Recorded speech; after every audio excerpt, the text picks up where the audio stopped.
Asahi is transported to another world without any special powers and struggles to survive. However, everything changes when his sister, Maya, ends up in the same world and reveals her incredible strength that can defeat enemies in just one strike.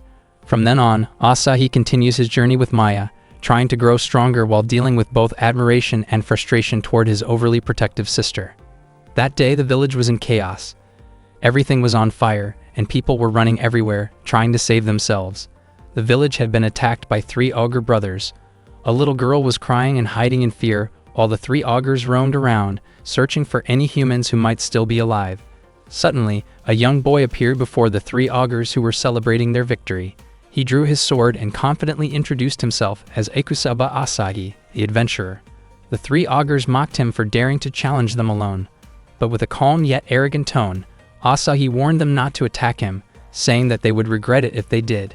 He even told them not to hold a grudge against him afterward. The first ogre grew angry at Asahi's confidence and leaped forward to attack. But before it could reach him, a massive sharp stone suddenly erupted from the ground and impaled the creature. The rock shattered, and then Ikusaba Maya appeared. She pulled the stone out of the ogre's body, leaped into the air, and released a powerful explosion toward the other 2. One of the ogres was instantly destroyed, and the remaining one froze in terror at the sight of Maya standing before it. Back in the real world, Asahi had actually died while saving a young girl from a traffic accident. He realized that his body had moved on instinct to push her out of the way, but he didn't survive. From a distance, he saw the girl safe and sound, which made him feel thankful. At least it was a happy ending. Even in that moment, he found himself thinking about the upcoming release of Armored Core, which he never got to play. He wondered whether the afterlife had video games too. Then his thoughts drifted to his friends and family, especially his older sister Maya. He started to imagine how she would react when she learned he was gone. Just then, a bright light appeared in front of him and began to pull him in. The light transported him to another world, a place that looked just like something out of a role-playing game. Asahi kept walking, amazed by everything around him, until he accidentally bumped into a man. He quickly apologized, and the man kindly told him to be careful. The place looked like medieval Europe, except everyone was speaking Japanese. When Asahi spotted a guild and a skill shop, he suddenly realized what was going on. After dying in the accident, he must have been reincarnated into a game world. Overwhelmed with excitement, Asahi shouted out loud, drawing confused looks from the people nearby. Realizing how strange he must have seemed, he tried to compose himself. He took out his phone, hoping to take a selfie and upload it, but there was no signal anywhere. Without a way to contact anyone and no money to his name, Asahi decided he'd just have to survive on his own. He went to a pawn shop to sell his phone. The shopkeeper was fascinated by the strange item, calling it a rare find, and offered him 500 coins for it. Asahi used the money to buy a sword and some armor. To him, it was simple. If you're broke in a game, you just sell useless items to get what's important.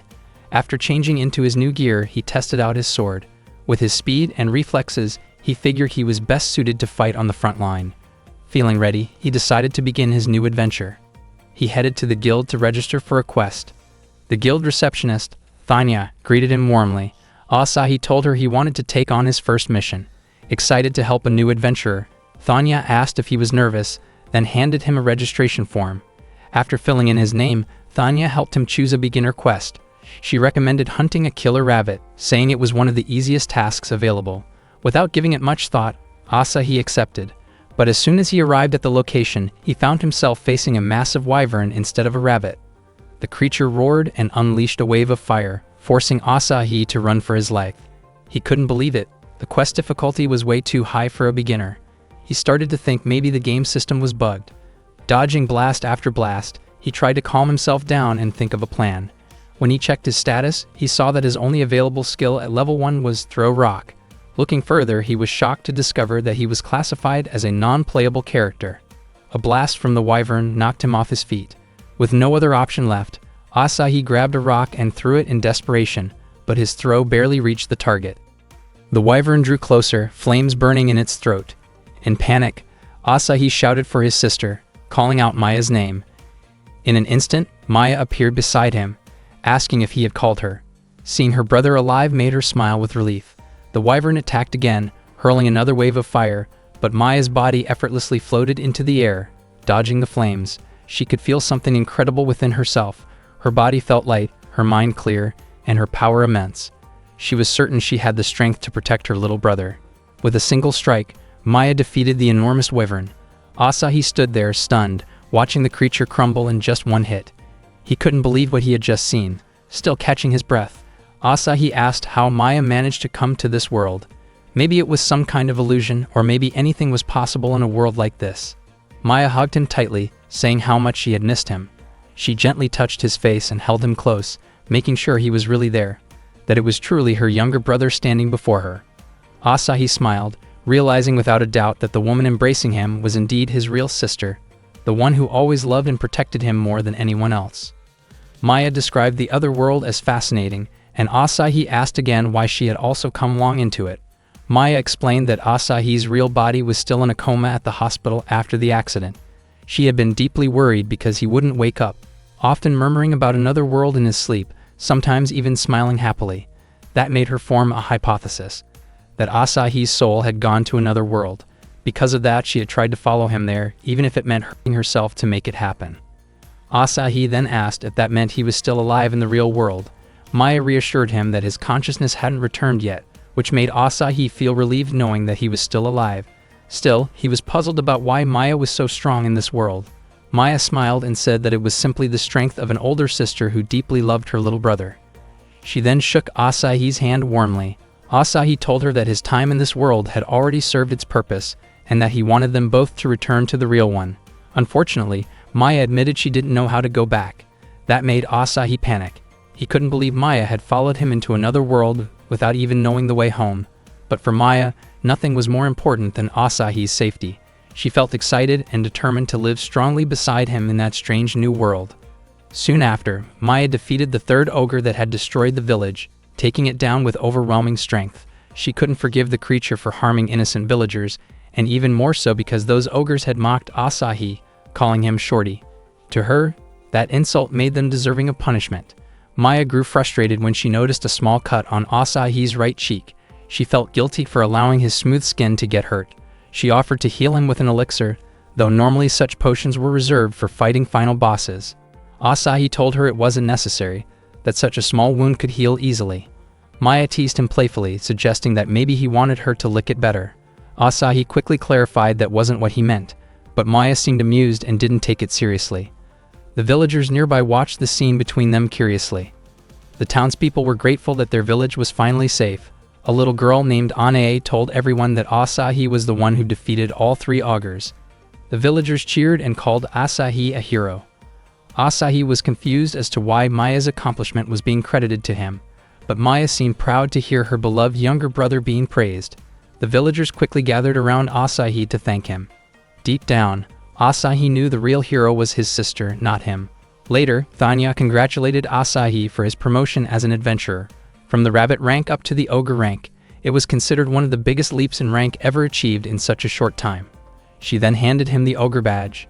Thanya explained that this badge worked like an identification card issued by the capital, meaning it couldn't be sold or given to others. Asahi assured her he would never do that. After all, it was the first time he had ever been praised so sincerely. Thanya also reminded him that falsifying one's rank was strictly forbidden. Asahi didn't quite understand what she meant by falsifying a rank, so Thanya gave an example. Pretending to be stronger than one actually was, just to get a higher rank, was considered a serious crime, and being caught could have fatal consequences. Thanya reassured him that he didn't need to worry about such things. Asahi laughed, though inwardly he was quite anxious. Afterward, Asahi begged Maya to hide her real strength and make it look like he was the powerful one instead. Maya didn't completely understand why, but she agreed to try. Asahi asked if she could check her status screen or stats, but Maya seemed confused about what he meant. She even thought he was asking about her body measurements. Asahi quickly explained that she just needed to hold out her hand and say status to bring up her panel. But when they tried it, no information appeared on the screen. The display was strange, its color distorted, and Asahi wondered if her power was simply too great for the system to measure. He couldn't help but think how strange it was that his sister, not he himself, had ended up being the strong one in this world. Before they continued, Asahi told Maya to make sure never to show her status to anyone else. It had to remain their secret.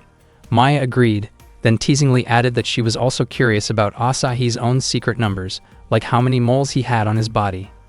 Suddenly, the townspeople began cheering and calling out Siegfried's name.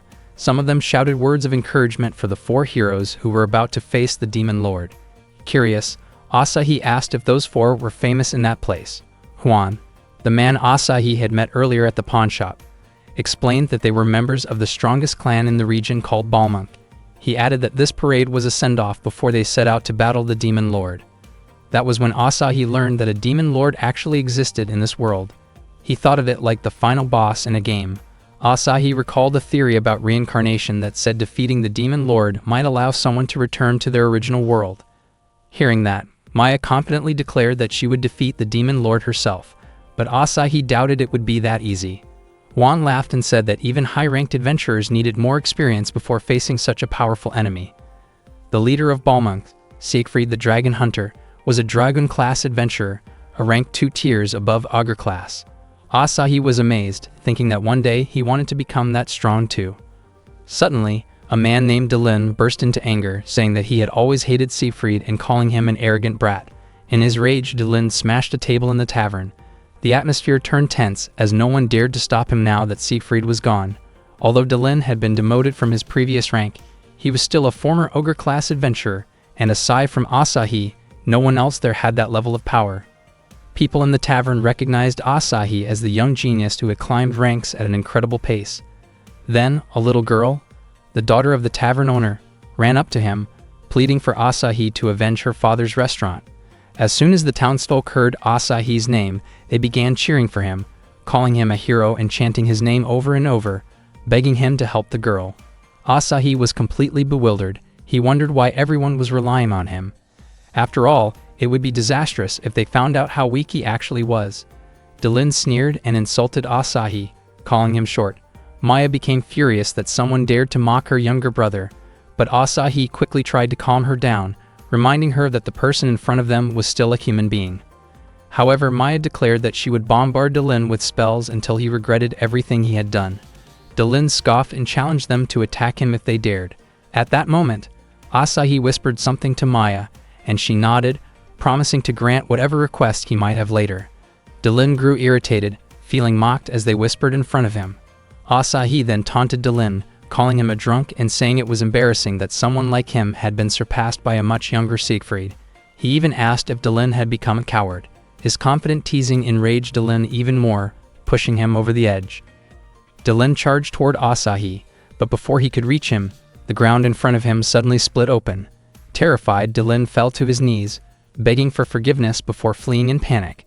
The entire crowd erupted in cheers, praising Asahi for his incredible feat. In reality, the plan had worked perfectly, thanks to Maya's discreet magic. Asahi was amazed that it actually succeeded. He had managed to appear strong, drive Delin away, and avoid hurting anyone. He thought to himself that this was the perfect happy ending. But Maya reminded him of something important, his promise. She smiled mischievously and leaned closer, saying that he owed her whatever she wanted. When she seemed ready to kiss him, Asahi panicked and ran away as fast as he could, while Maya kept shouting after him to keep his promise. Asahi had recently been summoned to another world, and at that moment, he was hunting slimes. As a beginner adventurer, he managed to defeat a single slime with one swing of his sword.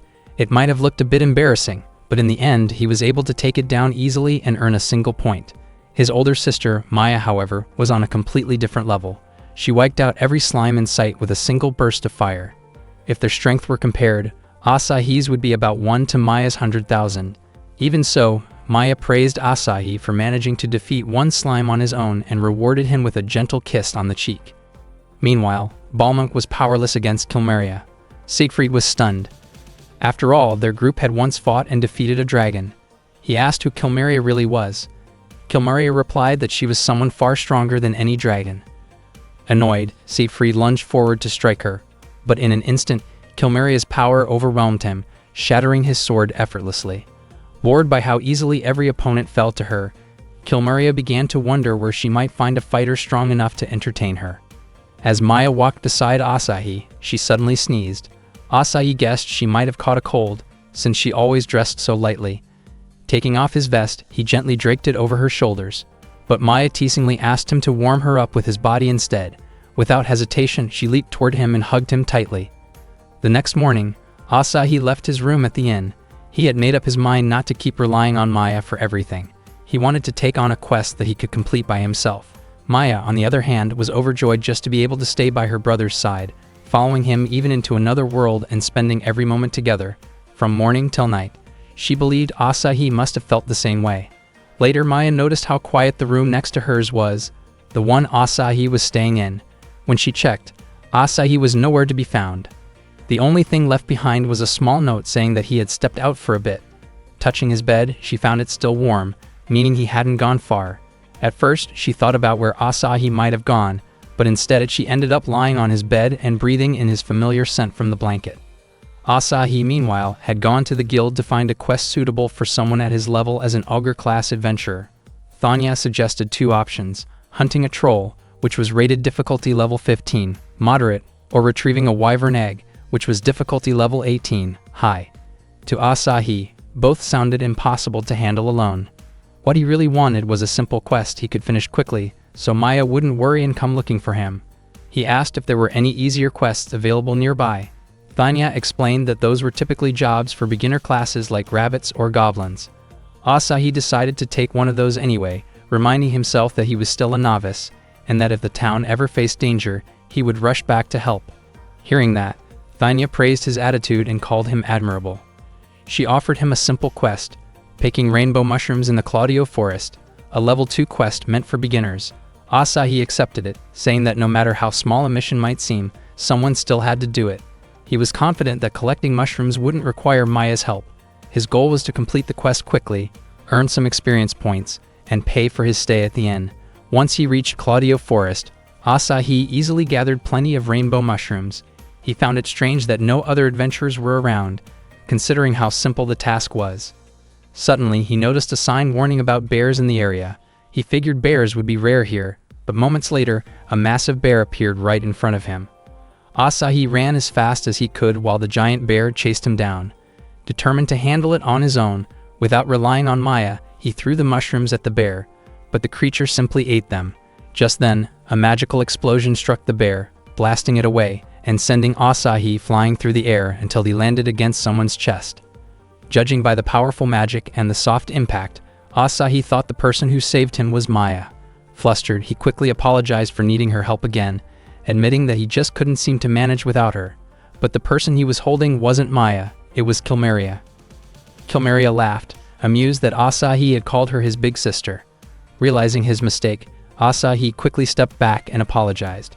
Kilmeria told him that being called an older sister didn't sound too bad. In fact, it gave her a strange flutter in her chest. Asahi explained that he had simply mistaken her for someone else and sincerely thanked her for saving him. Suddenly, more bears surrounded them. Panic started to set in, but Kilmeria calmly told him to relax, saying that even though there were many, they were all weak compared to her. As the bears charged, Kilmeria lifted Asahi and tossed him into the air. At that moment, she unleashed her magic, wiping out every single bear in an instant. By the time Asahi landed, Kilmeria caught him effortlessly in her arms. Amazed, Asahi told her she was incredible. Kilmeria smiled and explained that she had been testing her power by hunting bears, and that, as it turned out, Asahi had made a surprisingly good lure. Suddenly, a giant bear-like monster emerged from a crack in the ground, furious after seeing its subordinates defeated by Kilmeria. Asahi was stunned to see the massive bear wearing clothes and speaking in human language. Kilmeria had already guessed that the guardian of the Claudio Forest would appear if she hunted too many of the bears. That guardian was known as the Kaiser Bear. The Kaiser Bear accused Kilmeria of hunting fellow demons just to test her own strength. It called her Kilmeria the Destroyer. Kilmeria simply laughed and took that as a compliment. Asahi, who had only come there to collect mushrooms for his quest, couldn't believe how he had ended up in such a terrifying situation. The Kaiser Bear released its power, and Asahi felt certain that he was about to die.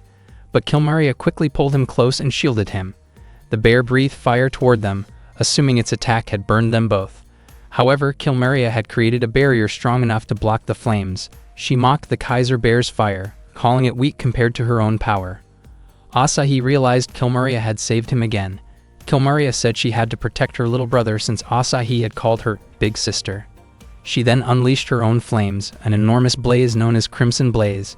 The explosion was so powerful that it instantly burned the Kaiser Bear to nothing. Kilmaria had hoped the Great Bear would give her a satisfying fight, but it was defeated in a single blow like all her previous opponents. Feeling bored, she sighed in disappointment. Asahi was shocked by her overwhelming power. He thought Kilmaria's strength might even rival Maya's, or perhaps surpass it. Kilmaria asked if Asahi was hurt, but he said he was fine. Curious, he asked who she really was and whether she was one of the demons people often talked about. Kilmaria told him that she was the leader of the Demon King's army, one of the 6 demon generals known as Kilmaria the Destroyer. Asahi was startled, but Kilmaria assured him that she had no reason to harm the weak. That made Asahi wonder if demons weren't necessarily hostile toward humans after all, especially since Kilmaria had saved him twice already. She laughed and said there was no way a big sister would ever attack her little brother. Then she asked if he knew of an adventurer named Ikusaba Asahi, explaining that his appearance at the guild had been like a comet. His name was well known among adventurers. She said even the 3 Augur brothers and a wyvern had been defeated by him in a single strike. Kilmaria was convinced that Asahi was the hero of this generation and admitted she wanted to fight him someday. Asahi realized she might actually be far more unpredictable than any enemy he had faced before. He decided it was best to quietly slip away, but as he tried to escape, his adventurer badge fell to the ground. Kilmaria picked it up, read his name engraved on it, and immediately took back her earlier remark about him being weak. She said appearances could indeed be deceiving. Meanwhile, Maya suddenly felt a strong sense of unease about Asahi. Asahi ran for his life as Kilmaria chased after him, calling out and asking why he was running away. She told him to fight her instead.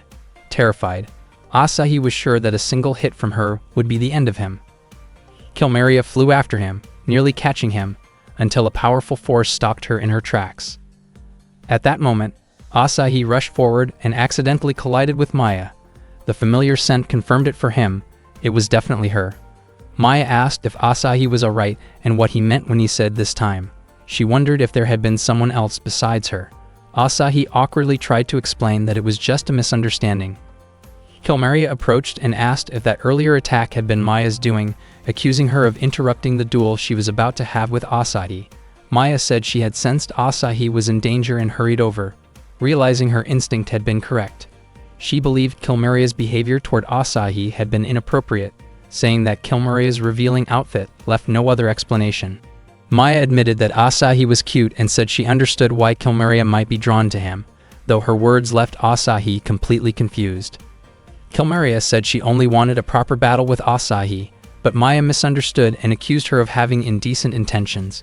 Kilmaria grew annoyed, saying Maya had no right to call anyone indecent when her own outfit was just as revealing. Maya confidently replied that Asahi liked her outfit, which made Asahi flustered and protest immediately. Kilmaria ignored the argument, saying she didn't care who Maya was. What mattered was that she had interrupted Kilmaria's challenge. She then launched an attack. Maya reacted swiftly and blocked it. Their powers clashed, causing a massive shockwave that almost sent Asahi flying. The power between Maya and Kilmaria seemed evenly matched, and it was clear that their battle wouldn't end with just one strike. Kilmaria realized that Asahi's reputation had spread thanks to Maya's achievements, and she felt glad that the fight wouldn't be over too quickly. She then charged at Maya again, while Maya called her a strange woman. The two continued to clash fiercely, unleashing such immense power that stones and trees around them were shattered. Asahi was convinced that their strength was beyond reason. After a while, Maya managed to knock Kilmaria down. Kilmaria admitted that Maya's strength was overwhelming and said she wasn't sure whether she could win if the battle continued. Getting back on her feet, Kilmaria summoned her fiery power called Fearful Flare. Asahi started to worry about Maya, but Maya quickly unleashed her storm power. She successfully blocked the Fearful Flare, sending Kilmaria crashing to the ground. Kilmaria couldn't believe she had been defeated. She asked for Maya's name, and Maya introduced herself as Ikusaba Maya. At that moment, Kilmaria realized that Maya was actually Asahi's older sister. She then told Maya to finish her off, but Asahi suddenly stopped her. Maya asked if Asahi wanted to land the final hit himself to earn more experience points. Asahi replied that he wasn't that cruel. He reminded Maya that Kilmaria had saved him twice from monsters, and that even though Kilmaria was the leader of a demon army, she wasn't an evil person. Maya was surprised that Asahi would let Kilmaria go, considering she had once tried to take advantage of him. Asahi pointed out that Maya was the one who clung to him every day, but Maya insisted that it was simply normal physical contact between family members. Asahi continued defending Kilmaria, which made Kilmaria ask if he was pitying her. Asahi then told her that older sisters should sometimes listen to their younger brothers. After that, he invited Maya to head home. Maya asked which one of them, Kilmaria or Asahi, had been mistaken about the other. But Asahi quickly changed the subject, saying he would cook dinner for them. Maya happily said that she would enjoy anything her brother made. Asahi then mentioned that he planned to cook mushrooms for dinner. Kilmaria commented that the two of them were quite an interesting pair of siblings. Asahi explained to Maya who Kilmaria really was. Maya admitted that Kilmaria was unlike any monster they had encountered so far and acknowledged her strength. Asahi praised his sister for defeating Kilmaria all by herself, and then asked why she hadn't run out of magic points after such an intense battle. Maya claimed she was fine, but then suddenly said that her magic power was completely drained and that she couldn't walk anymore, so she asked Asahi to carry her. Asahi suspected she was pretending since she had looked perfectly fine moments ago. He ended up calling Kilmaria for help. That night, Asahi and Maya shared dinner together. They ate rainbow mushrooms, and after taking a bite, Asahi was surprised by how delicious they were. Maya said it was only natural, since Asahi had risked his life to pick them. Asahi admitted that he thought it would be a much easier mission at first. He then asked Maya why she named her powers Big Sister's Flame and Big Sister's Storm, saying those names sounded too simple compared to Kilmaria's dramatic attack names like Crimson Blaze and Fearful Flare. Maya confidently replied that even if her attack names were simple, her strength was in no way inferior to Kilmaria's. Then she thought of a cooler name, Big Sister's Hurricane. Asahi suggested that maybe she should drop the Big Sister part altogether. That day, Maya had once again saved Asahi from a group of monsters chasing him. Asahi told her she didn't need to keep helping him. Maya replied that she wouldn't have stepped in if he had been attacked by just one monster, but since he was surrounded, she had no choice but to help. Afterward, Maya helped Asahi get back on his feet and brushed off the dirt on his clothes. She teased him lightheartedly about how clumsy he was. Maya had a tendency to be overly affectionate with her younger brother. She cared for him deeply and often went overboard in expressing it. She gave him a tight hug, saying that she was just happy he was safe. Asahi, slightly embarrassed, asked her to stop being so clingy. Though he appreciated her concern, Asahi couldn't help but feel helpless. That day, Asahi found himself in the kingdom of Caesarion, the capital city of Epiphania. He felt genuinely happy when he checked his status screen. He had finally reached level 10. Maya congratulated him warmly. Even though it was still a low level, just past the beginner stage, Asahi was proud of his progress. However, Maya noticed that the experience points from the dozens or even hundreds of monsters she had defeated didn't seem to be added to Asahi's status. Asahi guessed that experience points were probably distributed based on contribution or damage dealt, maybe even through support roles like healing or buffing. He concluded that his level would only increase if he actively fought on his own. Maya then suggested a faster way to level up. She could capture a monster for him, and Asahi could attack it while it was unable to fight back. Asahi refused, saying that it would feel wrong to attack something that couldn't defend itself, even if it was just to gain experience. Trying to think of another way, Maya jokingly suggested that Asahi could attack her instead. Since her level was extremely high, he would gain a lot of experience points from it. But Asahi immediately turned down the idea, saying that he didn't want to risk hurting her. Hearing that, Maya blushed slightly and hugged him again, touched by his kindness. Once again, Asahi asked her to let go. He said that leveling up would be more enjoyable if it happened gradually. Using shortcuts or cheats would only take away the fun and challenge of the adventure. Maya smiled faintly, saying that she could probably end most of their adventures with a single strike. Then she added that maybe Asahi didn't even need to become stronger. Her words hit him hard, especially since he had been trying so hard to improve himself. Maya reminded him that moving forward could be dangerous. But even so, Asahi insisted that he wanted to get stronger on his own. When Asahi checked his status again, Maya interrupted, asking him to pay attention to her instead. Asahi then decided to test one of his skills. In an instant, he vanished from sight, leaving Maya, who had been hugging him, almost falling forward. The skill he used was called Escape, an ability that allowed him to flee from tight situations. Feeling victorious for once, Asahi was proud that he managed to slip away from Maya's grasp. But when he turned around, he saw Maya's eyes sparkling with excitement. She said that the more her target tried to run, the more fired up she became. Asahi panicked as Maya began to chase after him.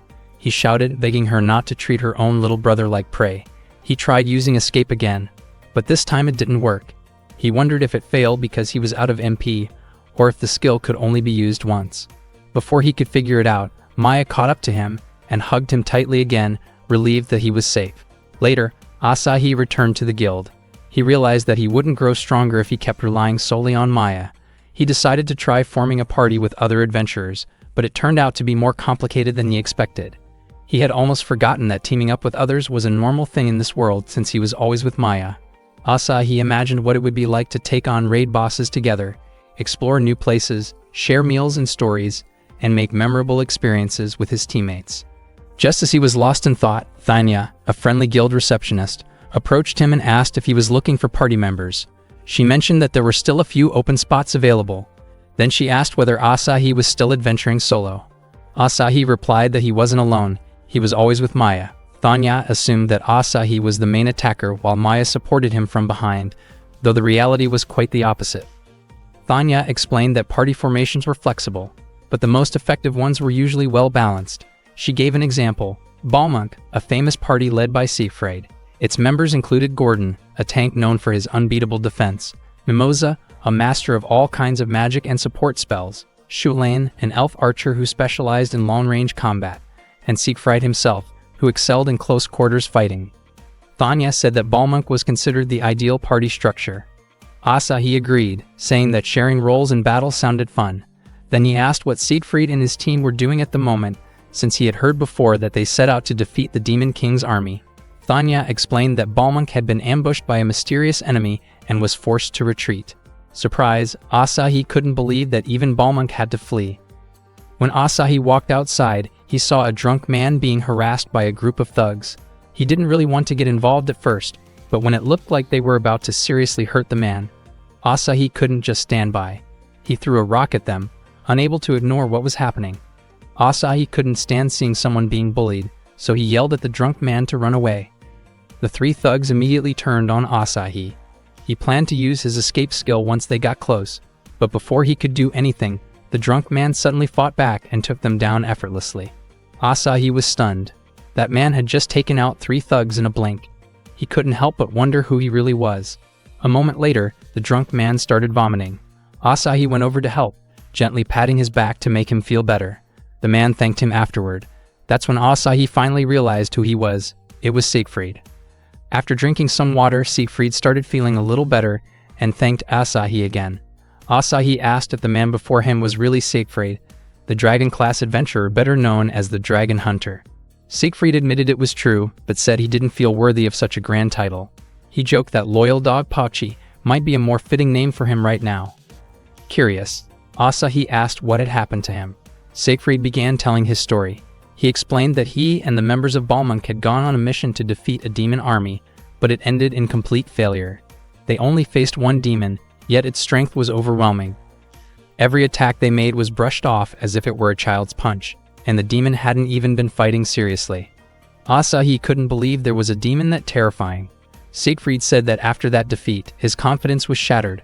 All he could do now was drink to forget. Frustrated, Siegfried began ranting about his name, how his parents gave him such a noble one, and how he'd always tried not to disgrace it. He used to act cool just to cheer himself up, and before he knew it, he had taken on missions to fight demons. Asahi tried to comfort him, saying that at least Siegfried had gained things that couldn't be replaced, like his friends, companions, and memories. He mentioned that Thanya once told him Balmunk was considered the ideal adventuring party. Siegfried replied that reality wasn't that simple. He explained how things really were in Balmunk. Mimosa loved to party and spent the clan's money at host clubs. Shulain, being over 150 years old, constantly scolded him with an air of superiority. Gordon was extremely shy and refused to talk. Siegfried had never even seen his face. Siegfried told Asahi not to dream too much about party life. It wasn't as glorious as it seemed. Still, he admitted that after Balmunk disbanded following their defeat, he actually felt a bit relieved. Traveling solo suited him better. Asahi then asked if teamwork in a party was important, about how protecting and being protected by others might be the key to surviving. Siegfried said that maybe that was true. Asahi then said his goodbye. Siegfried smiled a little and admitted that once upon a time, he used to think like Asahi, just wanting to help whoever was in trouble right in front of him. Back at the guild, Asahi decided to apply to join a party. Thanya quickly approached him, saying it was perfect timing because there was an emergency mission, a group of wyverns was attacking a village outside the city. Since all the high-ranked adventurers were away, she begged Asahi to take the job, especially since he had experience fighting wyverns before. Asahi said he needed to return to the inn first to get ready, but Thanya told him there was no time and that she would escort him straight to the location. She pushed him into the horse carriage, and once they arrived, the carriage immediately left. There Asahi suddenly found himself face to face with 3 wyverns. Unfortunately, he had no escape options and no speed skills available. Panic set in as one of the wyverns lunged at him, but before it could strike, a powerful force obliterated all of them in an instant. That power came from Kilmeria. She greeted Asahi, teasingly calling him the unlucky young man. Asahi recognized her and said her name. Kilmeria smirked and teased him again, asking why he didn't call her big sister. Asahi thanked her for saving him once more. Kilmeria replied that he was just too weak, so of course she had to help. Asahi muttered that it wasn't that he was weak, it was just that Kilmeria and Maya were way too strong. Curious, he asked why Kilmeria was there. Maybe she was testing her powers against monsters again? But Kilmeria said she had actually come to return his adventurer badge. Asahi suddenly remembered he had dropped it earlier and thanked her sincerely. Just as Kilmeria was about to explain her real reason for being there, a few more wyverns appeared. Before she could act, Maya shouted out her attack, calling it Thunder Big Sister, and in an instant all the wyverns were wiped out. It turned out that Kilmeria's real intention was to have a rematch with Maya. Unfortunately, Maya completely ignored her. She was far more worried about Asahi's condition, calling him reckless for taking down a wyvern on his own without her. Maya then told Asahi that they should head home, dismissing Kilmeria altogether. Kilmeria called out to them, and Maya responded by addressing her as the half-naked woman, saying that Kilmeria's outfit was harmful to Asahi's eyes. She told Kilmeria to stay out of Asahi's sight. Kilmeria, unwilling to back down, pointed out that Maya's own outfit was revealing too, showing her midriff. Maya replied that her outfit was chosen by Asahi since he liked the look of bikini-style armor. Asahi quickly shouted for them to stop dragging him into their argument, but that only made Kilmeria think he might actually have that kind of taste. Kilmeria insisted on having a rematch and claimed that she would not lose to Maya this time. Maya, confused, asked why she even needed to fight her again. Kilmeria said that one didn't need a reason to fight. It was simply to see who was stronger. Maya sighed, saying that sounded troublesome and that she didn't want to bother with anything that didn't involve Asahi. Kilmeria, frustrated, decided to take Asahi hostage. Asahi was completely confused by what she was doing. Kilmeria told him to pretend to cry and beg for help so that Maya would agree to fight her. Suddenly, Maya appeared right above Kilmeria, ready to strike. With a single punch, she knocked Kilmeria out instantly. Maya then turned around and told Asahi they should go home. However, Kilmeria quickly grabbed Maya's leg, tripping her. She demanded that Maya fight her and even called her indecent. In the middle of their scuffle, a wyvern suddenly appeared and snatched Asahi, carrying him high into the sky. Seeing Asahi in danger, both Maya and Kilmeria immediately went after the creature.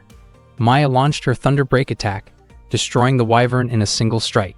When the wyvern exploded, Asahi began falling, but Kilmeria swooped in and caught him just in time. Kilmeria praised Maya for attacking without hesitation, and Maya was surprised to see that Kilmeria could actually fly. She said she was glad to leave Asahi in the hands of someone capable. Kilmeria was taken aback that Maya would trust her, considering she was one of the 6 demon generals. Asahi couldn't help but think that Maya and Kilmeria were actually quite similar. Maya told Asahi they should head back, but before they could, Kilmeria grabbed Asahi again. She challenged Maya to fight her once more, promising that this time she wouldn't be careless. Asahi quickly used his escape skill and slipped free from Kilmeria's grasp. Surprised, Kilmeria asked since when he had learned teleportation magic. She admitted that maybe he could have survived even without her help, but Asahi told her that if he couldn't concentrate, his skill wouldn't work, so she really had saved him. Maya said she thought Asahi had managed that landing on his own, with Kilmeria just happening to be there. Kilmeria commented that the two of them were an interesting pair, saying Asahi wasn't just weak like he seemed. Maya proudly added that Asahi wasn't only adorable, but also improving day by day. Kilmeria decided to end things there, saying she would take her leave for the day. Asahi looked at Maya's face, prompting her to ask if something was on it. Asahi simply thought to himself that all he really needed was Maya. Maya was deeply moved by his words. She hugged him tightly, saying that she also only needed him, and that she wanted them to always be together. However, what Asahi actually meant was that he needed her in his adventuring party. Unfortunately, Maya misunderstood and thought he was talking about a celebration. Maya happily said that they would have a party that night, just the two of them, and cheerfully added that she wouldn't let Asahi sleep at all. That night, Thanya told Asahi about a house that used to be built by Lord Midnight for his servant. The house was located in a noble residential area of the Caesarian kingdom, but ever since it had been left unoccupied, people often heard strange noises and screams in the middle of the night. A creepy rumor spread that the house was haunted by an evil spirit called a wraith. When Asahi came to the guild, Thanya noticed his expression and guessed that he had probably run out of money for his inn again. Her guess was right. Asahi asked for a well-paying mission. Thanya asked if he had been staying at the inn with his sister ever since they arrived in the city. Asahi said he really wanted to have his own base, since having a base was very important in any MMO, massively multiplayer online game. Thanya then recommended a mission that might suit him. It was a request from the nobles, and the reward was a house, though it definitely wouldn't be an easy job. Thanya asked if he was sure he wanted to take on such a difficult mission. Asahi confidently said he would accept it, but his expression changed when he realized the task was to exorcise a ghost. He looked terrified. Thanya told him not to worry. With the incredible power he currently possessed, it should be an easy mission for him. Later, Asahi returned to the inn and told Maya about the ghost exorcising mission. He said Thanya was probably just exaggerating, thinking that the so-called ghost was an outdated rumor, but Maya reminded him that they were in another world, and encountering something supernatural here wouldn't be strange at all. Asahi insisted that whoever was living in that abandoned house without permission was probably just a vagrant or a fugitive. Maya suddenly startled him, teasing that he looked adorable when he was scared. That night, the two of them set out for the abandoned building to carry out the mission. On the way, Asahi asked why they didn't just go there the next morning instead. Maya explained that ghosts usually appeared at night, so going there in daylight would be pointless. She added that only by defeating the ghost could they claim the house as their own. Asahi mentioned that even high-level clerics had failed to deal with this spirit, leaving the guild puzzled. Maya was reminded of Asahi's childhood. Back when he played a horror game set in a haunted mansion, he became so scared afterward that he couldn't go to the bathroom alone and asked her to go with him. Asahi quickly said that was in the past, claiming he no longer feared ghosts or anything paranormal. Suddenly, a loud thunderclap made him jump, and Maya gently calmed him down, telling him it was just thunder and not coming their way. She said that after being together for 15 years, she knew perfectly well that Asahi didn't like ghosts and didn't need to pretend otherwise in front of her. As they continued toward the haunted house, Asahi walked behind Maya, hoping nothing would suddenly pop out at him. Then something did, and he screamed, but it turned out to be just a cat. In his panic, Asahi accidentally tugged on Maya's scarf, almost choking her. He quickly apologized and let go. When they finally reached the front of the house, Asahi tried to open the main door, but an odd force pushed him back instantly. Maya rushed over to check on him, and suddenly a ghostly voice echoed, warning them to leave if they valued their lives. Asahi felt his energy being drained. It was the ghost's skill. The voice confirmed his suspicion, saying it could absorb the life force of anyone who entered the house. Maya stepped forward to try dealing with it, but Asahi stopped her, afraid that the ghost might drain all of her power. However, the spirit tried to absorb Maya's energy and failed. Her power was so overwhelming that it ended up being released back. Maya easily opened the door afterward, and they stepped inside. The place looked like it needed cleaning, but it already had furniture. Maya said the house was actually pretty nice, and Asahi agreed, noting it was spacious enough for the two of them. Maya's mischievous thoughts surfaced. She said that unlike the inn, here they would have no neighbors, so they could live freely. Asahi told her that her imagination was scarier than the ghost itself. He commented that Maya didn't seem to have any fears. Maya paused for a moment, then admitted that she actually did have one fear. Asahi thought he was finally going to learn her weakness, but Maya teasingly said that her greatest fear was Asahi himself, especially if he ever tried to corner her. Asahi was annoyed and told her that even if they got the house, she was forbidden from doing anything like that. Maya burst into laughter, asking where the ghost had gone.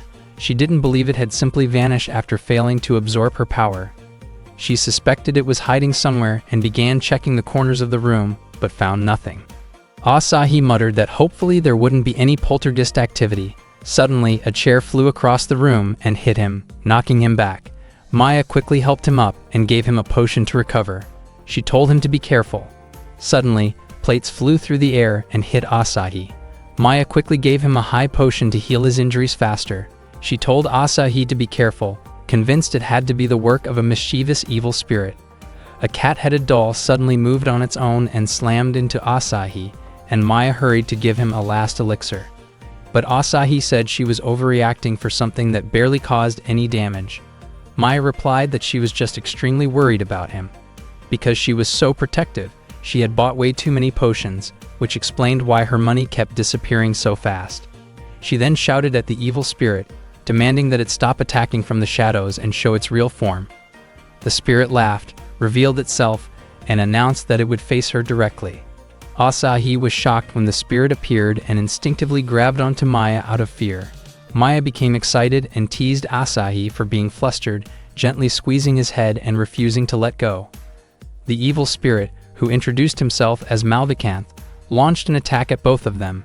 Maya blocked it instantly, surprising Malvicanth, who couldn't believe she had stopped his magic with nothing but her voice. Maya was angry because he had frightened Asahi, and she declared that Malvicanth deserved severe punishment for that.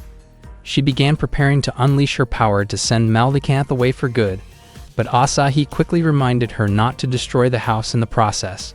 He was worried that if they fought seriously, the entire building would explode, and he'd end up drowning in debt and forced to take illegal work to pay it off. Malvicanth could feel just how overwhelming Maya's power was. She was strong enough to rival one of the 6 demon generals who guarded the underworld. Realizing he couldn't win in a direct fight, Malvicanth decided to take control of Maya's body instead. Maya tried to resist and push him out, but it was no use. Malvicanth managed to enter her body and completely took over. Using Maya's overwhelming strength, he laughed triumphantly, thrilled to have gained control of the strongest vessel he could imagine. Asahi realized how dangerous the situation had become. If Maya's power fell into the hands of an enemy, it could wipe out the entire village, maybe even threaten the world itself. He needed a plan fast. When Maya, now controlled by Malvicanth, turned her gaze toward him, Asahi used his escape skill to run away, but he only teleported a short distance. Seeing this, Maya simply smiled and walked toward him. Asahi tried thinking of other options. Teleport to the entrance, jump to the second floor, anything. But nothing seemed workable.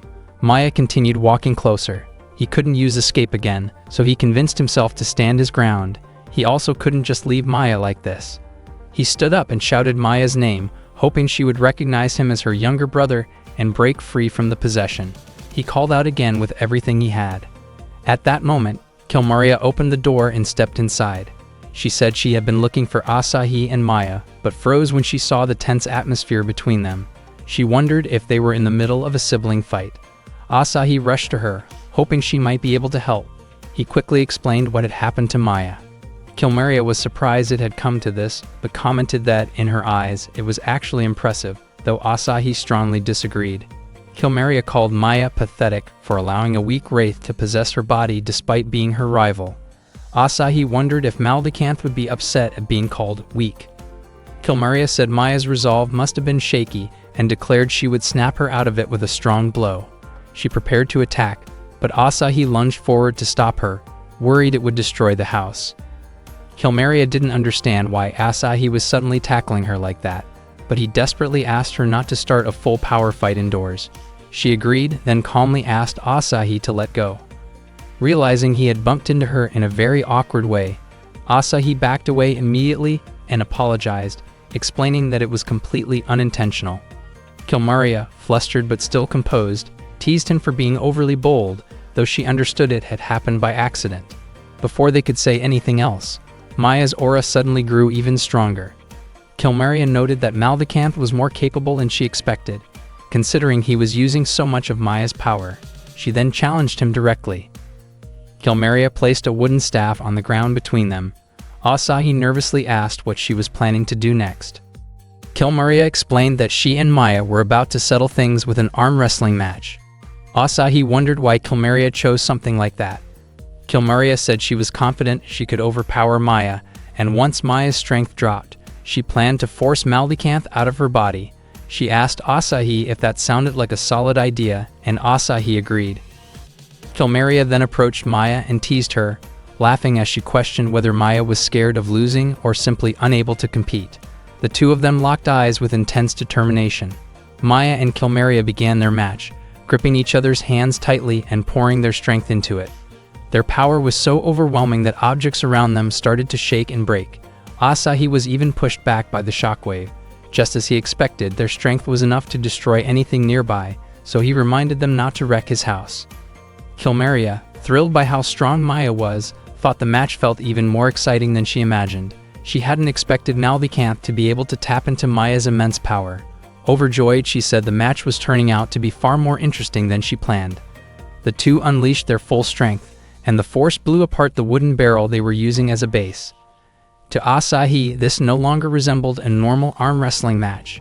He asked who the winner was, then saw Kilmeria lying on the floor completely worn out, while Maya was still standing.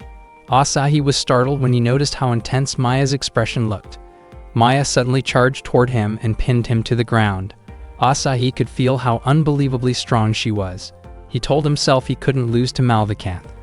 He yelled for Malvikanth to leave Maya's body and declared he would never allow that spirit to take over the sister he cared about more than anything.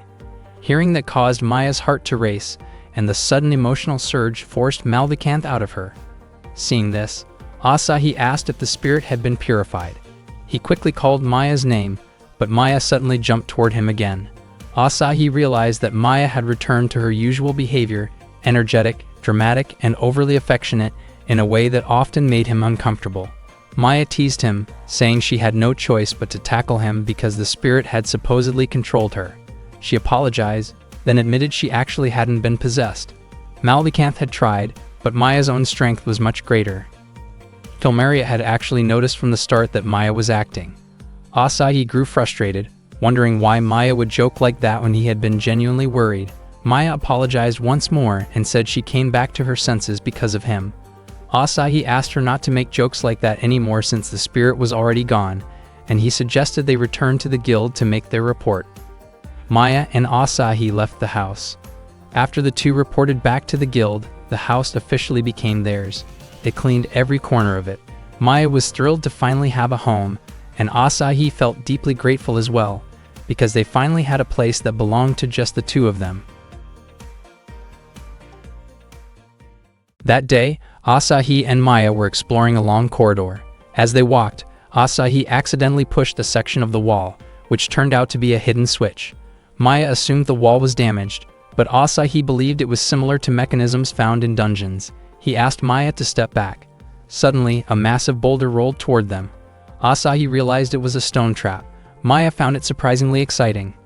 Asahi tried to calm himself down, reminding himself that he was a proper adventurer. He spotted a door and prepared to run toward it, but Maya stayed where she was. Instead of retreating, she faced the boulder head-on and shattered it in an instant with a single kick. She cheerfully encouraged Asahi to continue their journey. Earlier that day, Asahi had visited the guild to request a new mission.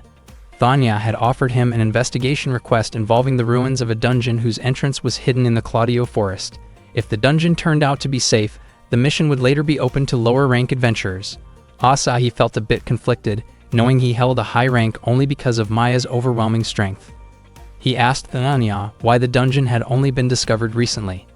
Thanya explained that a mysterious natural disaster had reshaped the entire area. Rumors said the event had been caused by two fighters with extraordinary power, so she was hoping a hero like Asahi could look into it. Asahi was shocked to hear her describe him that way. After Thanya asked again if he was willing to help, he eventually agreed. As he walked toward Claudio Forest, Asahi repeated to himself that he might truly be a hero. A wild creature watched him from a distance, but the moment Maya appeared behind him, the animal panicked and ran off. Asahi continued walking calmly, though he felt frustrated, thinking that he would never grow stronger if he kept relying on Maya's protection. He finally reached the dungeon entrance and convinced himself that someone with his rank should be able to handle the mission alone. But Maya suddenly appeared behind him and wondered what mission he had taken, surprised that he had left her behind. With that, the two of them entered the dungeon together. Maya asked whether ghosts appeared in dungeons the same way they did at home the previous night. Asahi admitted it was technically possible. She then asked whether he was scared. Asahi refused to let himself sound childish, reminding her that he was an adventurer at augur class. Maya startled him by holding up an animal skull she found on the ground, causing him to jump in fear. She asked if she should take it home as a souvenir, but Asahi insisted she throw it away, worried it could be cursed. Maya then asked what a dungeon actually was. Asahi explained that a dungeon was a closed-off labyrinth filled with monsters and traps designed to keep intruders out. He added that many believed dungeons were remnants of ancient civilizations, and that a labyrinth ruler typically waited at the deepest level. For him, the thrill of exploring one carried a kind of fantasy charm. Maya didn't fully understand his excitement, but she was happy to see him enjoy the experience. Asahi told Maya to stay close and not get separated. He explained that the standard method for navigating a dungeon was to keep one's left hand on the wall until reaching an important point. The moment he placed his hand on one side of the wall, arrows suddenly shot toward him, but Maya swiftly destroyed them. Asahi identified it as a trap. Maya asked if he was alright, and after deciding the path was too dangerous, Asahi asked her to let him take the lead. But as he stepped forward, his hand accidentally pressed a floor switch that opened a pit beneath Maya. She nearly fell into a chamber filled with sharp metal spikes, but she caught herself and jumped back up effortlessly. Asahi felt that the way she moved was far beyond normal human technique. They continued walking hand in hand until they found a door. Once they stepped inside, the air suddenly grew much colder. Maya sensed something approaching, and she was right. A group of skeletal knights, guardians of the dungeon, emerged from the shadows. She prepared to take them down, but Asahi grabbed her reflexively to stop her. The two of them lost their balance and fell, with Asahi landing on top of her. He quickly apologized, and Maya grew flustered in a way that suggested she had misunderstood the moment. Asahi reminded her that using powerful magic inside a fragile dungeon could cause the structure to collapse. Since Maya could not use her magic safely, Asahi resorted to his stone-throwing skill. However, the skeletal knights possessed a deflecting ability and knocked the stone right back at him. Maya swiftly caught and crushed the stone before leaping forward and delivering a powerful kick that reduced the knights to harmless fragments. Asahi realized once again that even without magic, Maya's strength was tremendous. Maya encouraged him to continue deeper into the dungeon. They eventually reached the innermost chamber, but no dungeon ruler was present. Asahi wondered if this mission would end without a boss battle. Suddenly, 3 bear cubs appeared. Asahi recognized them as the children of the Kaiser bear that Kilmeria had once defeated. One cub jumped into Asahi's lap and affectionately licked him. Asahi grew worried that if the dungeon was open to other adventurers, the cubs would be in danger. Maya asked what Asahi planned to do. He concluded that the dungeon was unstable and likely to collapse eventually. Because of that, he recommended that it should remain closed. Maya agreed, and the two of them prepared to return. They finally returned to the forest and took in the fresh air. Asahi felt that the adventure they had just gone through was pretty thrilling. Maya then wondered if Asahi understood the psychological effect of crossing a suspension bridge together. She had heard that when a man and a woman face danger side by side, they become more likely to develop romantic feelings. She even implied that the dungeon they had explored was the perfect setting for that kind of atmosphere. Maya moved closer, hoping to create a moment with him, but Asahi felt uncomfortable and politely asked her to give him some space. He grew frustrated and wished Maya would stop treating him like a little kid. Maya wondered if Asahi wanted to distance himself from her, but Asahi clarified that this was not his intention at all. He was simply hungry and wanted to head home. Understanding this, Maya left right away to prepare food. Right after she left, Asahi suddenly found himself surrounded by wild animals. Thankfully, with his escape skill, he managed to sprint out of the forest as fast as he could. Just as he caught his breath, a girl called out to him and asked for directions, and tried to convince him to come with her. Something about her behavior felt suspicious, so he used his escape skill again to avoid her. Asahi questioned whether she was really an ordinary resident and wondered if she intended to challenge him. Since Maya wasn't by his side and he didn't have enough MP left to use escape again, he prepared himself to face her with whatever strength he had. The girl laughed, impressed that Asahi had sensed something unusual about her. Her manner of speaking felt strangely familiar to him, and he soon realized who she was. He guessed that the girl was actually Kilmeria. The girl laughed again and admitted that she really was Kilmeria. Asahi was confused by how different she looked and asked about her missing horns. Kilmeria explained that she was using perception-blocking magic. With a snap of her fingers, she shifted between her disguise and her true form before returning to the appearance of an ordinary village girl. She adjusted others' perception so they would see her only as a harmless traveler. Asahi found the technique impressive. Kilmaria then asked if her disguised form matched the type of girl Asahi liked, insisting that she looked cute that way. Asahi compared it to creating a second character on a sub-account, then asked why she had come to the city in disguise.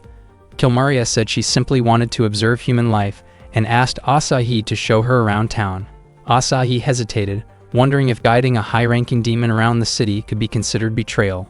Unfortunately for him, Kilmaria said she could practically read his thoughts. When Asahi asked her not to do that, she clarified that she didn't actually have mind-reading powers. She was simply fascinated by humans after meeting Asahi and Maya and wanted to understand their world better. She wondered if that curiosity was unacceptable. Asahi told her he believed he could trust her, which made her genuinely happy. They walked through the city together. Asahi admitted he didn't really know many interesting places. Kilmaria, however, was delighted by almost everything. She pointed out how many physically weak humans were walking around and commented on the number of tall buildings everywhere. Asahi took Kilmaria to a large bridge, the first she had ever seen. She was eager to cross it and remarked that humans were so easily troubled, since they needed bridges just to cross rivers. Later, Asahi guided her to a tall tower where she admired the impressive scenery. Noticing Asahi fall silent, Kilmaria wondered if he was thinking about Maya.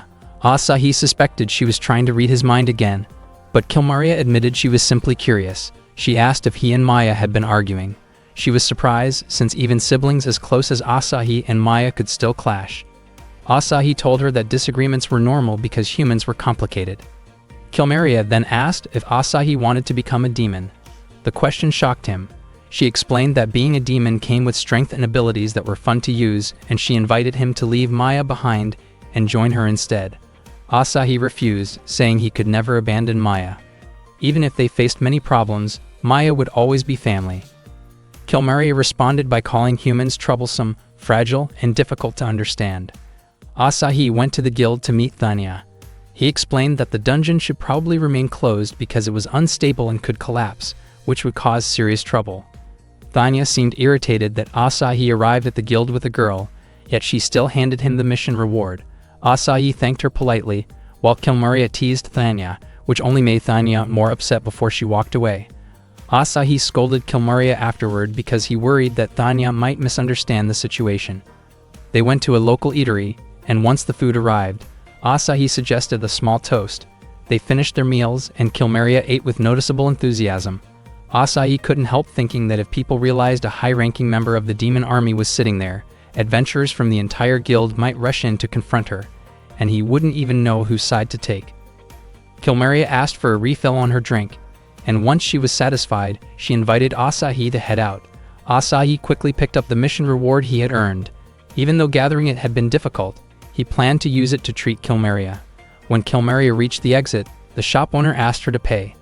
Not understanding the concept of money, she seemed confused. Asahi suddenly realized she lacked basic human world knowledge. Kilmaria almost escalated the situation with the shop owner out of frustration, but Asahi stepped in just in time and assured the owner that he would cover everything. On their way home, Kilmaria complained that the shop owner had been rude for asking her for compensation. Asahi explained gently that when someone stayed in a person's home, they followed the household's way of doing things, and when someone stayed in the human world, they followed human rules. Kilmaria accepted this, while Asahi privately wondered why all the women around him always acted so boldly. Kilmaria said humans were troublesome, and then laughed when she noticed how cute Asahi looked when he was annoyed. They suddenly ran into Siegfried, who asked if Asahi was on a date. He introduced himself to Kilmaria and reached out to shake her hand. The moment their hands met, Siegfried sensed an overwhelming and unsettling aura from her. Shocked, he asked Asahi who she really was. Asahi insisted she was just a friend. Siegfried, growing pale and dizzy, excused himself and hurried away. Asahi hoped Siegfried would feel better soon, while Kilmaria immediately hugged Asahi and urged him to drink more with her back at his home. When they reached Asahi's house, Kilmaria remarked that it looked clean. She suggested that they surprise Maya with their appearance, and Asahi followed her idea. Asahi opened the door and greeted Maya. Maya welcomed him back and mentioned that she had prepared dinner. However, she was startled when she noticed he had returned with a girl. Kilmaria claimed she was dating Asahi and introduced herself as Maria. Without hesitation, Maya tapped Kilmaria with a broom in a scolding manner. Asahi, surprised, said Maya was being too harsh. Maya asked why Kilmaria was pretending. Asahi realized that Maya had already seen through her disguise, explaining that even though Kilmaria had changed her appearance, her unusual aura could still be sensed. Kilmaria acknowledged Maya's sharp perception, saying Maya had broken through her perception-blocking spell with ease. Kilmaria became irritated that Maya had scolded a guest like that, while Maya challenged her again, though neither acted violently. Asahi quickly stepped between them and reminded them that fighting inside the house could damage their home. He encouraged them to get along. Maya agreed, since it was what Asahi wanted. She then asked where he had been all this time, because she had already cooked and waited for him. The dinner Maya prepared looked delicious, but Asahi was still full from his earlier meal with Kilmaria. When Maya noticed him hesitating, she wondered if he didn't feel like eating. Kilmaria snapped her fingers, and Asahi suddenly felt hungry again. He realized that she had used magic on him. She then invited him to eat, but Maya reminded Kilmaria firmly that the food was meant for Asahi and that Kilmaria should head home. Maya explained to Asahi that taking care of someone was difficult, so he shouldn't casually offer resources without thinking. Feeling unfairly treated, Kilmaria sulked, saying she felt like Maya was treating her as if she were some stray creature. She insisted she didn't want to leave because she wanted to try more human food.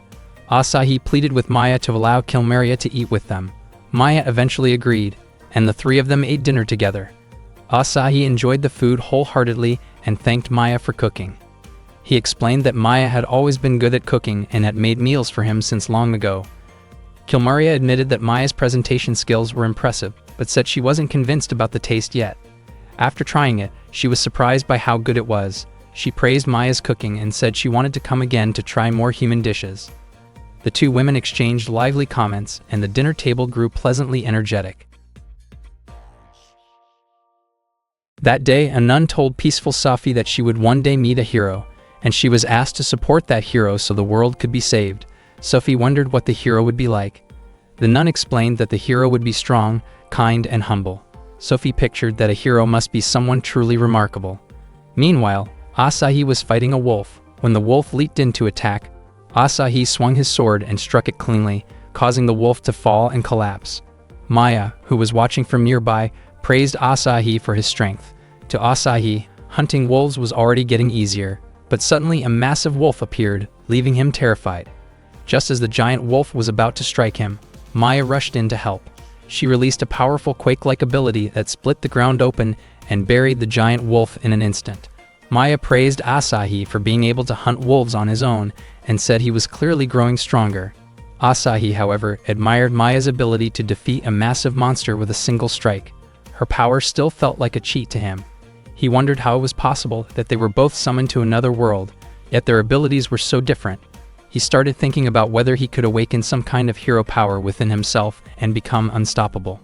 Maya worried that Asahi might be injured and offered him a double X potion, but Asahi explained that it was only a minor scratch. Maya then wondered if the wound could heal with just a simple treatment and eagerly offered to help him in a playful, overly enthusiastic way. Asahi felt uncomfortable with how intensely she behaved and quickly ran off, using his escape skill to get away. After he managed to flee, he wondered if maybe this was a sign he had indeed grown stronger. But suddenly he came face to face with three people walking toward him. Their arrogant attitude irritated him, and while trying to pass them, he accidentally bumped into Safi, causing her to fall. Asahi looked at her and found her incredibly cute. He immediately reached out to help her up and asked if she was okay. Safi stared at him in awe, momentarily speechless. When Asahi asked again if she was hurt, Sophie apologized, thinking she hadn't been careful, but Asahi admitted he was the one who hadn't paid attention. To Sophie, Asahi matched the description of a hero perfectly: kind, strong, and humble. When she noticed his injury, she prayed to the gods to heal him. His wound vanished completely. Asahi realized it was a healing spell and asked if she was a healer. Safi introduced herself, and Asahi thanked her and introduced himself in return. The three arrogant adventurers called out for Safi to hurry up. Safi rushed to follow them, and it was clear they treated her poorly. It seemed they were heading to a dungeon because one of them mentioned how important a healer was for exploring. They appeared to be after some treasure. Asahi figured they must be her party. Suddenly, Maya reappeared behind Asahi and prepared to fuss over his injury again, only to be surprised that it had already healed. Asahi explained that the healer girl he had just met was the one who fixed it.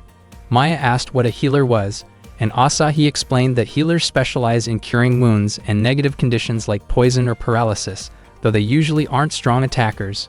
Maya commented that healers were incredibly useful, like a walking recovery potion. Asahi reminded her not to treat healers like tools, because that could lead to complaints from healers everywhere. Maya still insisted on checking the spot where his injury used to be, even though it was already healed, and Asahi struggled to get away from her. Later, Asahi arrived at the guild, where Thanya urgently asked him to help rescue a party that hadn't returned from a dungeon. She explained that rumors of buried treasure in the dungeon at the mountain's base had drawn many adventurers there. But the monsters inside were too strong, forcing everyone to retreat, except for one party that never came back, a group known as the Black Brigade. Asahi suddenly realized that it was Sophie's party. Inside the dungeon, Sophie managed to escape the labyrinth alone. All her party members had been defeated by a powerful monster. The creature captured her with one of its long limbs, and she desperately cried out for help from the gods or a hero. Asahi rushed toward her, and a strike from his sword cut through the creature's limb. He leaped forward to catch her safely and asked if she was alright. Sophie immediately recognized him and believed even more strongly that he was the hero meant for her. But there were far more monsters approaching. Maya stepped in and defeated them all with a single overwhelming blow. Sophie later regained consciousness and found her fallen party members beside her. She remembered how Asahi had saved her and felt certain that he was the hero she had been destined to meet. She felt grateful to have finally found him, though she didn't know where he had gone because he left quietly without saying anything. She admired how humble he was. Suddenly, her staff slipped from her hand and released a gentle light, signaling the direction where Asahi was. Sophie wanted to meet him right away to thank him properly, but she realized she needed to clean herself first, as her body was covered in sticky monster residue from the battle. Asahi and Maya headed to a diner to eat. Asahi still could not stop thinking about Sophie. Maya asked why he had not waited for Sophie and the others to wake up, since he might have received a reward. But Asahi said he could not stay because his body was covered in sticky residue and smelled strange. Even though he had finally met a heroine, he did not want to be seen in that condition. Maya casually replied that she would still love him no matter how messy he looked. Suddenly, Sophie's staff appeared nearby, and Sophie greeted Asahi, surprised that they happened to meet again. She called Asahi a hero and explained that she had been looking for him. Asahi did not understand why she kept calling him that. Sophie explained that he was a hero because he had saved her and the others, even though it was actually Maya who had rescued them from the man-eating plant. Asahi asked whether Sophie had been looking for him only to thank him, but it turned out that she also wanted to become his teammate. Sophie told him that ever since she was young, her mother, who had been a priest, often said that one day Sophie should support a hero and help that hero save the world. That idea had become her dream. Asahi had assumed Sophie was quiet and reserved, but she turned out to be surprisingly determined. She believed that this was the right moment to make her dream come true, and she thought all of it was fate. Asahi tried to think about it without getting lost in the talk about heroes and destiny. Having a healer on the team would actually be incredibly helpful, and Sophie was undeniably cute. He gladly accepted the idea, but explained that he needed to talk it over with the rest of his group first. Sophie immediately went to greet Maya and introduced herself. Asahi worried that Maya would not be friendly towards Sophie, but Maya was actually impressed because Sophie praised her younger brother and called him a hero. Asahi realized that Maya tended to be kind to anyone who acknowledged him positively. Suddenly, members of the Black Brigade arrived, saying they had been searching for Sophie. They blamed her for making their reputation decline. They claimed that she panicked during their expedition and did not manage to support the team, and they even said she had not been helpful despite it being her very first adventure with them. Asahi felt concerned seeing Sophie looking troubled, but to his surprise, she calmly addressed each of their complaints. She expressed that she did not feel the Black Brigade was the right fit for her, and she politely informed them that she wished to withdraw from the group. She also mentioned that she had found her hero, and therefore no longer needed to continue with their team. Asahi was stunned. He had thought Sophie was a gentle and comforting girl, yet her straightforwardness was far stronger than he expected. The Black Brigade members seemed upset that she had decided to leave, and the mood grew tense. People in the diner looked uneasy and asked everyone to avoid causing a scene inside. Sophie then looked at Asahi with confidence, as if expecting him to take the lead in resolving the situation. Asahi realized that the person he had thought would be a calm heroine was actually quite bold, and he felt overwhelmed. He was afraid that if things escalated, others might discover that he was not as strong as people assumed. Before anything could intensify, Maya subtly stepped in and redirected the conversation. With composed and gentle authority, she guided everyone to calm down. Her presence eased the tension, helping the Black Brigade members understand that the situation had grown uncomfortable for the diner's patrons. After a brief discussion, they decided to leave peacefully. When Sophie opened her eyes after all the commotion, she noticed that the Black Brigade members were already gone, and Asahi and Maya had quietly slipped out as well. Meanwhile, Asahi and Maya managed to get away from the diner, and Asahi felt relieved thanks to Maya's help. Maya asked why he did not seem to like Sophie despite her wanting to join their team. Asahi said Sophie felt like a walking hazard, meaning he wanted to avoid getting involved with someone who unintentionally caused complicated situations. He felt sure that being around someone so unpredictable would bring him nothing but trouble. Maya, however, believed Sophie was observant and appreciated the way she acknowledged Asahi as a hero. Asahi had also believed Sophie was a calm and polite girl at first. Maya teasingly reminded him that she herself was polite and pleasant to be around. She gently hugged him, saying she was trying to comfort him. To Asahi, Maya was someone who defeated monsters with ease, so he could not imagine her as a comforting figure. But for Maya, she believed she simply helped monsters find peace quickly and painlessly. Asahi could only wonder how Maya managed to equate defeating with saving. Meanwhile, Thanya was feeling irritated with the Black Brigade. After they returned, they claimed they didn't remember asking for help, which made her even more annoyed. She thought that maybe next time she would just let them deal with the consequences themselves. Asahi gave her a calming smile. Thanya recommended a mission for Asahi, taking down a pair of sister trolls. Asahi asked if there was something easier, and Thanya commented that he was surprisingly modest, especially when most people tended to be overly confident. Asahi explained that he simply wanted to gain experience carefully and steadily, and Thanya praised him, calling his attitude impressive. She then recommended a mission to collect killer bee honey. The gathering requirement, 20 units for one person, was a lot, and Asahi found himself wishing Maya were with him. Meanwhile, Maya and Kilmaria were in the forest, caught up in one of their usual clashes over food, specifically because Kilmaria refused to finish the bell peppers in her meal. Thanya informed Asahi that the mission would be difficult without a healer, since killer bees carried poison. Suddenly, Sophie arrived and said she was willing to accompany him.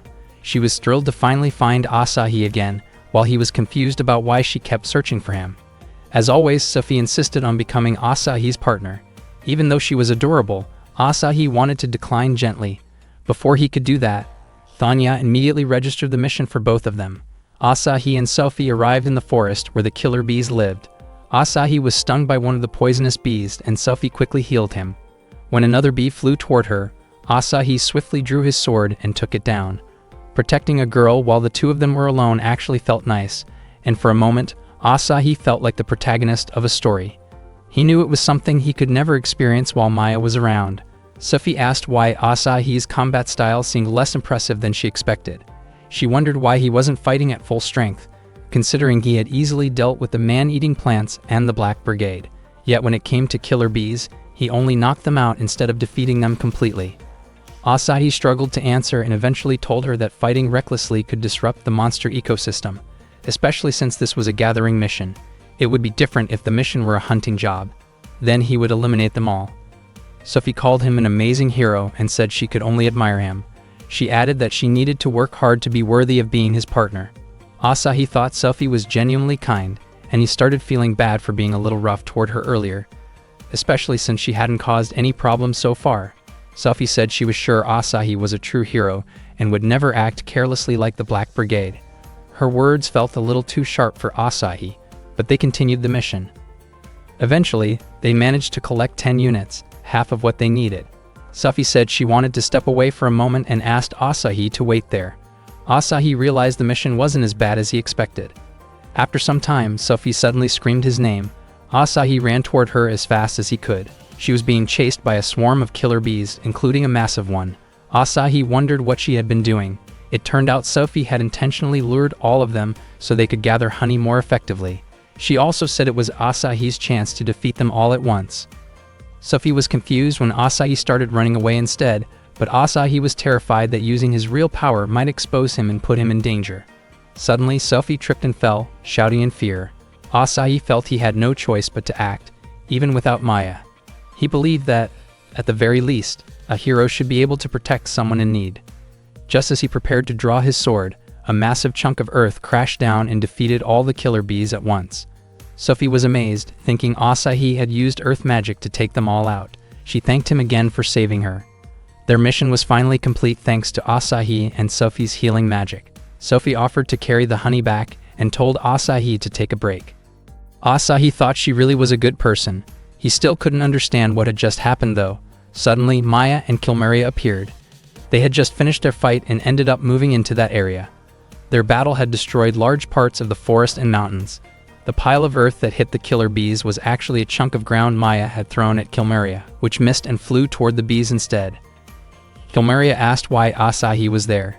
He said he had just finished a mission. Maya invited him to go home with her. Kilmeria said she wanted to eat a meat dish, and Maya purposely teased her by saying she would cook meat filled with bell peppers. Meanwhile, Sophie was still waiting for Asahi at the guild, even as night fell. When Asahi and Maya were still kids, they once crossed paths with an extremely aggressive dog. Asahi was scared, but Maya stepped forward to shield him. She positioned herself between Asahi and the dog, trying to keep the animal away while urging Asahi to run. Asahi wanted to help her, yet he was too frightened to move in. Unexpectedly, the dog calmed down in front of Maya and even affectionately brushed its face against her cheek. Its owner called it soon after, and the dog trotted away. Maya got back on her feet, her clothes dirty from the ground. She was surprised to see Asahi standing while crying. She immediately tried to comfort him. Asahi admitted he felt sad because he couldn't protect her. Later that day, Thanya gave Asahi a mission. She explained that a Demon King's monster was attacking a remote village in the northwest. The village had been devastated by a one-eyed Demon King who deployed his followers to wreak havoc. The villagers were unable to stop them. A young girl asked the village chief about the adventurer who had been helping them, and the chief said the adventurer had stayed behind to protect the village and delay the monsters for as long as possible. He added that Asahi and Maya carried the spirit of true heroes and that no one should forget that. The demon leading the attack was a subordinate of Giganto, one of the 6 generals. His name was Stelepeth, a cyclops who wanted to take over the village as a foothold for launching an assault on Caesarion. Maya unleashed her firepower, and Stelepeth was instantly defeated. The demon troops fled in fear, some of them even calling Maya a monster. Asahi laughed when he heard monsters calling his sister one. However, 3 demon creatures had failed to escape in time. Asahi stepped forward, ready to take them on. He drew his sword with determination, but instead of fighting, the 3 creatures began performing a bizarre dance. The movement looked strange, and Maya wondered if it was their way of begging for mercy. Without warning, the dance placed Asahi under a hypnotic spell. Under its influence, Asahi hugged Maya and expressed deep affection for her. Maya was startled, believing he was simply being emotionally open for the first time. After a moment, Asahi regained awareness just as Maya was leaning closer to comfort him, and he quickly pulled back. Maya wondered where the gentle, openly affectionate Asahi had gone, and Asahi insisted that such behavior wasn't like him at all. He realized the dance must have caused confusion and clouded his judgment. Maya finally understood why he was acting strangely and described the dance as something unexpectedly powerful. Asahi wanted to stop the creatures before they could perform it again, but Maya blocked him. She was moved by how heartfelt the dance seemed and asked the creatures to perform it again. When they hesitated, she pressured them, and they quickly complied out of fear. Asahi watched the dance again and fell under its spell once more. He hugged Maya again, and Maya happily accepted the gesture. She gently asked if Asahi liked having his head patted. Still under the spell, Asahi said he appreciated anything Maya did.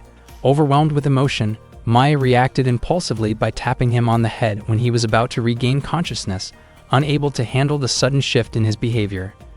This continued for a while. Each time the hypnotic effect was about to fade, Maya encouraged the 3 monsters to keep dancing. She wanted the warm moment to last. Eventually, Asahi, still affected, asked Maya for something important. He asked if Maya would stay by his side forever. In a warm and supportive way, Maya imagined a future where she and Asahi continued to rely on each other deeply, something that filled her with joy. Her daydream, however, made her lower her guard. A large monster appeared, ready to target her. This monster was Brondeth, another subordinate of Giganto and Stelepeth's brother. Brondeth had come after learning that Maya had defeated Stelepeth. Maya felt frustrated, realizing she had been distracted while spending time with Asahi. She told Asahi to hide, planning to handle Brondeth herself, but Asahi was still affected by the hypnotic dance. He stepped forward and declared that he wouldn't let the monster get near his sister. Brondef laughed at him, mocking how unsteady Asahi's legs looked. Asahi repeated his warning, picking up a stone and throwing it, though it landed far short. Brondef announced that his real opponent was the hero who had defeated Stelepith, and he had no interest in dealing with a frightened kid like Asahi. Just as he raised his fist toward Asahi, Maya intercepted the blow with one hand. Brondef was shocked she could block him so easily. Maya was upset that Brondef belittled Asahi's courage. She threw Brondef back and struck him with a powerful blast of flame. Brondef was defeated instantly. Maya said that this was the result of underestimating Asahi. She turned to Asahi, asked if he was alright, and told him not to do anything dangerous like that again. But Asahi began to cry, worrying her. She thought he might have been hurt or frightened, but he explained he felt useless. He remembered the incident with the dog when they were younger, then what happened with the monsters today. In both situations, he felt he couldn't protect Maya. He thought of himself as a coward. Maya comforted him, assuring him that he was not a coward at all. Maya described Asahi as someone kind and attentive, someone who could never ignore people in trouble. She believed that his courage was what made him impressive. Asahi wiped his tears and promised that he would keep working hard to become stronger, because he wanted to protect Maya, the person he cared about the most. Maya told him not to rush into adulthood, because she would feel sad if she could no longer spoil him the way she used to. Suddenly, a small meteor fragment fell from the sky and lightly struck Asahi's head. The impact startled him and caused him to lose his balance, making him faint for a moment. Maya felt disappointed because the moment had been going so well. She asked the three monsters to perform their dance again, but unfortunately, they had already been completely exhausted after Maya's attack during the fight with Brondef. Maya admitted that even with all her strength, she could still be powerless in situations like that. Still, she encouraged herself not to give up. Asahi woke up feeling a dull ache on his head from the meteor fragment. He was shocked when he noticed the traces of a battle around him. He could not remember what had just happened, so he immediately looked around for Maya. Maya was imitating the dance movements of the three monsters, hoping Asahi would fall under the same charm as before. She asked if he was feeling confused, and Asahi admitted that he was extremely confused. On their way home, Maya looked downcast. Asahi brought with him the meteor fragment that had struck his head. Suddenly, Maya asked him to tell her he loved her again, but Asahi firmly refused. That made Maya feel helpless and sad. Asahi thought Maya was acting unusual that day. Maya called herself weak, foolish, and pathetic. Asahi walked up to her and said that even though he did not know what had happened, he would always rely on her, so he asked her not to call herself powerless ever again. He also said that he had admired her for a long time. Hearing that moved Maya deeply. Asahi then mentioned that he was hungry and asked her to make Hamburg steak, the dish she cooked so well. Maya immediately shouted in excitement and hugged Asahi tightly. To her, the normal Asahi was always the best, and she believed he was the cutest and most wonderful little brother in the world. She promised to make him a special Hamburg steak filled with love. Asahi, feeling uncomfortable with the hug, asked her to keep some distance. The next day, Asahi went to the guild, but Thanya was not working that day. He asked why Thanya had taken a day off since she rarely did that. It turned out Thanya had a planned outing. Along the way, Asahi kept thinking about it. If Thanya had plans like that, it probably meant she was seeing someone. He wondered why that thought made him feel uneasy, and he decided to look for Siegfried instead, convinced that Siegfried was likely free as usual. Suddenly, Thanya called out to him. Asahi did not recognize her at first because her appearance looked completely different. She asked if he had forgotten the guild receptionist. It was Asahi's first time seeing Thanya in casual clothes, and he was caught off guard. Thanya asked if he was immediately charmed, but Asahi denied it. He mentioned that she was supposed to have an outing, and Thanya assumed he must have heard that from their seniors. She then introduced her little brother Roy. Asahi finally understood what she meant by outing. He commented that Thanya had the personality of a reliable older sister, since he originally thought she had the lively and sweet style of a younger sister-type character. Roy kept staring at Asahi's belt, so Asahi offered to let him hold it, but Roy hid behind Thanya. Thanya said Roy was very shy. Asahi found it amusing that while Thanya was talkative, her younger brother was so quiet, making them complete opposites. He noted that he and Maya were also like that. Asahi asked if Roy had anything he liked. Roy hid behind Thanya again, and she smiled as she said that despite his quiet nature, Roy loved hearing stories about adventurers. Roy nodded. Thanya explained that she intentionally told him many adventure stories to spark his interest in the outside world. Asahi asked if Roy knew about him. Ikusaba Asahi, the adventurer. Roy's face lit up. He said Asahi was the rising star among ogre-class adventurers. Roy explained that Thanya had told him many stories about Asahi. Roy called Asahi amazing. As he continued talking about how often Thanya mentioned him, Thanya quickly covered his mouth. She clarified that she did not talk about Asahi every day, only once in a while. Roy continued, saying Asahi was gaining fame recently for defeating one of the 6 demon generals. Asahi felt embarrassed because that accomplishment actually belonged to Maya. Asahi asked why Thanya had come to the guild if she was on a break. Thanya explained that she wanted to give out a mission, and that she also had business in the neighboring town, so she needed an escort. Roy asked if they could ask Asahi to escort them. Thanya immediately agreed, especially since Asahi was an ogre-class adventurer known for exceptional strength. Asahi froze in shock. He worried that if a monster appeared during the escort mission, they would find out he was not as strong as everyone believed. He feared being labeled a weak adventurer who faked his ranking and deceived everyone. The thought terrified him, and he worried deeply about disappointing them. In his mind, failure felt unthinkable. But then Roy looked at him with eyes full of hope and asked for his help. Asahi could not bring himself to refuse, so he agreed to escort them. Thanya and Roy were relieved and happy to have Asahi with them, feeling much safer. Meanwhile, Asahi was the one growing more anxious by the minute. They traveled by horse carriage, and Thanya expressed her gratitude because Asahi agreed to take on the mission she had requested. Asahi felt that Thanya had already helped him a lot and explained that if the request came from a boy like Roy, he would never be able to turn it down. Roy and Thanya were touched by Asahi's words. Asahi was confident that there would be no strong monsters on the main road, so he assumed nothing would happen that could ruin his image. He then asked Roy what he thought about the outside world. Feeling embarrassed, Roy leaned into Thanya for comfort. Asahi felt Roy wasn't someone who opened up easily, and Thanya explained that Roy was simply interested in adventure stories and tended to be shy. Asahi agreed that Thanya carried herself with a mature attitude as an older sister. Suddenly, a wyvern blocked their path. Asahi saw it preparing to unleash a blast of fire, so he told Thanya and Roy to get down. The fire almost hit them, but they managed to stay safe. The coachman and the horses panicked and ran away. The wyvern stood directly in front of Asahi, and he wondered if they should run as well. Roy suddenly cried in fear to the point where he couldn't stand. Thanya tried to calm her younger brother, assuring him that Asahi was strong enough to handle the situation. She believed Asahi was powerful and capable of defeating the monster.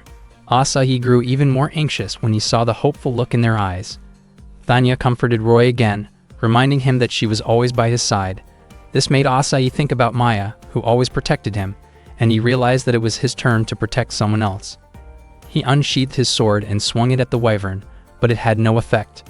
The wyvern prepared to breathe fire again, so Asahi used his stone-throwing skill.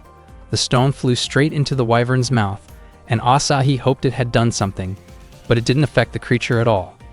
The wyvern was about to unleash another fire blast. Asahi raised his hands toward Thanya and Roy, trying to shield them.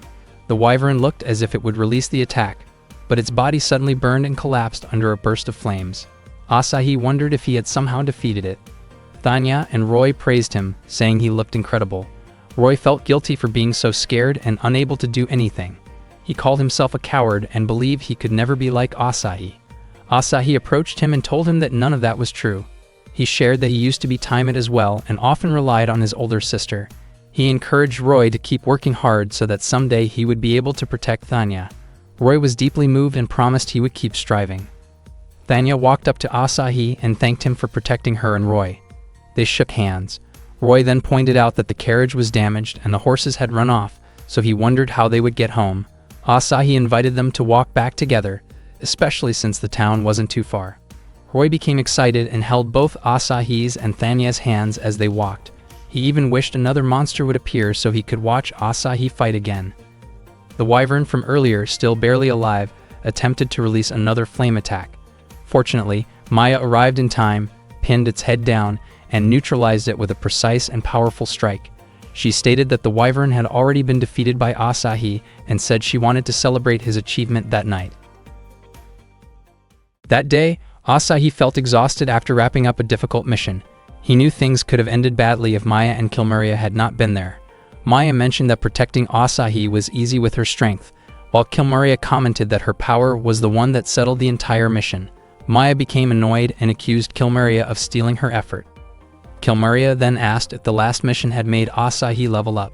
Asahi immediately checked his status and discovered that he had reached level 20. Maya congratulated him, though Asahi pointed out that his level was still far below both Maya and Kilmaria. A new skill had appeared on his skill tree, Level 1 Light Magic.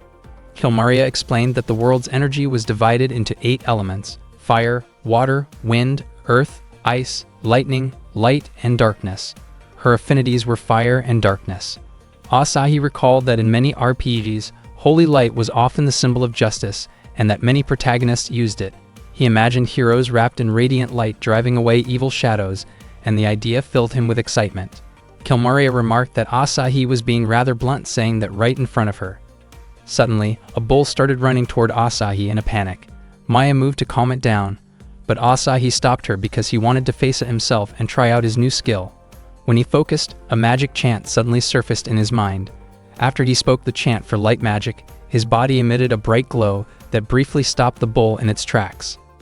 That night, Asahi looked gloomy after realizing that his new level 1 light magic was extremely weak. Maya tried to cheer him up by saying that creating light at all was already impressive. The spell might not be useful for fighting yet, but it could work as a substitute for a lantern at home and help reduce expenses. When they arrived at their destination, Kilmaria noticed several animals wandering around and commented that the place felt neglected. Their mission was to clear out the hideout of a criminal group known as Dark Crisis. 2 people suddenly blocked their way and asked why they had come to their base. They tried to intimidate the group and demanded that they leave. Before they could escalate the situation further, Maya and Kilmaria swiftly knocked them back toward the entrance of the hideout. Maya warned them never to try scaring Asahi again, and Kilmaria even threatened to drag them around the town if they continued. Asahi quickly stopped the commotion and reminded both of them of the actual purpose of their visit. He then explained the mission he had received. Earlier at the guild, Thanya had assigned Asahi to take down one of the criminal groups misusing the adventurer system. Asahi had not known that criminal clans existed. Thanya told him that these groups had been falsifying ranks and selling forged badges, which caused trouble for the guild. Since adventurer ranks acted as a form of identification, forging them was considered disgraceful to all adventurers. Thanya's words left Asahi uneasy because his own rank had not been earned entirely through his own strength. She also explained that the mission was commissioned by the Brigandine family, nobles who supported guild operations. Such nobles would certainly be troubled if forged ranks spread. After understanding the situation, Asahi asked who his target was. Thanya tasked him with handling Dark Crisis, while another party would deal with a different criminal group named Overdose. After finishing his explanation, Asahi was shocked to see that the area was already filled with defeated human thugs lying around. Maya and Kilmaria had taken care of them in an instant. A man soon stepped out and asked who Asahi was and whether the guild had sent them. Asahi introduced himself and recognized the man as Lambert, the leader of Dark Crisis. Lambert already knew of Asahi. He had heard about the boy who reached Ogre class within a single month. Lambert was also an Ogre class adventurer, known by the nickname Thunder Slash. He was confident he would not lose to Asahi. Asahi was surprised that someone Ogre class would choose to use his abilities for harmful purposes. He encouraged Lambert to use his strength to help people rather than cause trouble. Lambert responded bitterly, claiming that the guild monopolized all the profits and that he was tired of hearing carefree opinions from someone like Asahi. He then demonstrated his skill, Ancient Thunder, sending out a charged sword strike strong enough to shatter the windows in the hideout. Asahi admitted that Lambert's ability was impressive. Suddenly, Sophie appeared and called Asahi a hero. She had come because Thanya had informed her, and she even brought a crowd of people who wanted to witness Asahi's heroic moment. To Asahi, her presence only made everything more complicated. He did not want Maya fighting in front of everyone, which meant he had no choice but to face Lambert himself. Lambert leaped forward and swung his lightning-charged blade, but Asahi narrowly avoided it. Only then did he realize how strong an Ogre-class opponent truly was. Lambert laughed and prepared another attack, but before he could strike, his sword suddenly broke apart for reasons Asahi did not fully understand. Seizing the moment, Asahi stepped forward and landed a clean, decisive strike that ended the fight right away. The crowd cheered and acknowledged his ability. Asahi quietly whispered his thanks for Maya's support. Maya immediately jumped toward him, overwhelmed with joy, and celebrated his success with a warm hug. Asahi tried to free himself, flustered by her enthusiasm. Kilmaria calmly stated that if Lambert had been that easy to defeat, then the other criminal clan was likely to be even less of a challenge. While Quan was dealing with the Overdose clan, she used her ability, which she called Lightning Blossom, unleashing 6 strikes at once that cleared them out instantly. Suddenly, the Overdose boss, Baron Gata Popinski, burst through the ceiling and drew his massive sword toward Quan. Before the blade reached her, it was intercepted by Brigandine Gloria. Gloria introduced herself as a member of the Brigandine family and warned that she would carve Popinski's name onto the Overdose gravestone if necessary. She then delivered an attack she called Graceful Strike, and the Overdosed boss collapsed from a single blow. Seeing this, the other Overdose members fled in fear. Gloria reminded them that faking one's rank was foolish and only weakened the abilities of adventurers overall. Quan thanked Gloria for protecting her. Gloria replied that helping those in service was the duty of a proper master. She then asked Quan who was handling the mission involving the other criminal clan. Quan explained that it had been assigned to a young man named Ikusaba Asahi.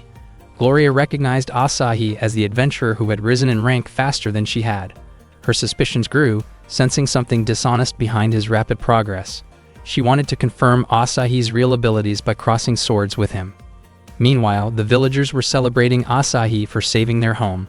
The border village had once been under the control of the 3 Augur brothers, and Asahi, together with Maya's support, had freed them. Asahi believed Maya should have received just as warm a welcome, but she refused to join and insisted that Asahi was the true hero of the village. The villagers were incredibly kind to him. The village chief eventually pulled him aside and explained that they had a request. He said another group of ogres had begun targeting their village. He apologized for tricking Asahi into coming, admitting that they should have asked the guild for help but were too poor to do so. Asahi panicked a little, realizing Maya wasn't there to assist him. Suddenly, someone shouted that a large number of monsters had appeared at the village entrance. The chief called out that it was time for the hero to step in, and the villagers cheered for Asahi to fight. The monsters warned their leader that Asahi was the one who had defeated the 3 Augur brothers before and suggested they leave. But the massive ogre, who claimed to be the half-brother of the 3 Augurs, refused and wanted revenge for his younger siblings. He swung his sword at Asahi. Asahi tried to block it, but the force sent him flying into a tree. He immediately sensed the overwhelming difference between his strength and the monsters, but if he didn't fight, the villagers would be in danger. He saw several monsters charging at the villagers, just as Quan arrived and swiftly cut them down. Asahi was stunned to see her. Quan used another technique she called Twisted Moonbeam Blossom, and in an instant all remaining monsters vanished. Gloria then arrived and said she had wanted to witness Asahi's abilities firsthand, but she couldn't stand by when innocent people were at risk. She introduced herself and declared that she would help eliminate the monsters. Asahi still had no idea who Quan and Gloria really were. Gloria rushed forward and struck at the massive ogre. The ogre countered with a heavy swing of his greatsword, but Gloria dodged with ease and leaped upward. She delivered her elegant split-buster technique and cleanly cleaved the giant augur apart. Asahi was amazed by Gloria's power and grew even more curious about who she actually was. Gloria said she had heard many rumors about Asahi, but she believed they were all lies. She suspected he had obtained an augur-class ranking through dishonest means because, from the way he moved in battle, it was obvious he was as harmless as a small animal. She insisted that no one could fool her eyes. Asahi panicked, feeling exposed. Gloria demanded that he confess the truth. At that moment, young Anae threw a small stone toward Gloria. She insisted that Gloria was wrong and claimed Asahi was incredibly strong. Gloria, however, assumed Asahi had missiled the innocent girl and said she found that disappointing. She then challenged Asahi to face her in a sword duel so everyone could see the truth for themselves. Asahi stood up. Gloria smiled, believing he was accepting her challenge. Suddenly, Quan sensed danger and pulled Gloria out of the way. A powerful impact shattered the ground where Gloria had been standing. Gloria stared at the destruction in disbelief, wondering what kind of ability Asahi had been hiding. Asahi had no idea what had just happened. He turned away in embarrassment when he realized Gloria had landed in a posture that made her feel uncomfortable with how she was positioned. He politely averted his gaze out of respect. Gloria became irritated, feeling that the situation had embarrassed her. She told Asahi to meet her in the arena so everyone could witness their duel properly. Asahi froze, realizing this was the kind of event straight out of an RP, and now he had somehow triggered an arena challenge. From a distance, Maya watched quietly, trying to figure out the best way to handle the upcoming duel. The day of the duel finally arrived, and Asahi was still unsure about how he should handle it. Thanya had planned to bring Roy to watch. Sophie hoped Asahi would be able to show Gloria that he was not a weak hero. Kilmaria encouraged him to take pride in facing someone strong, and Siegfried mentioned that Gloria belonged to the Golem class, urging Asahi to give his best.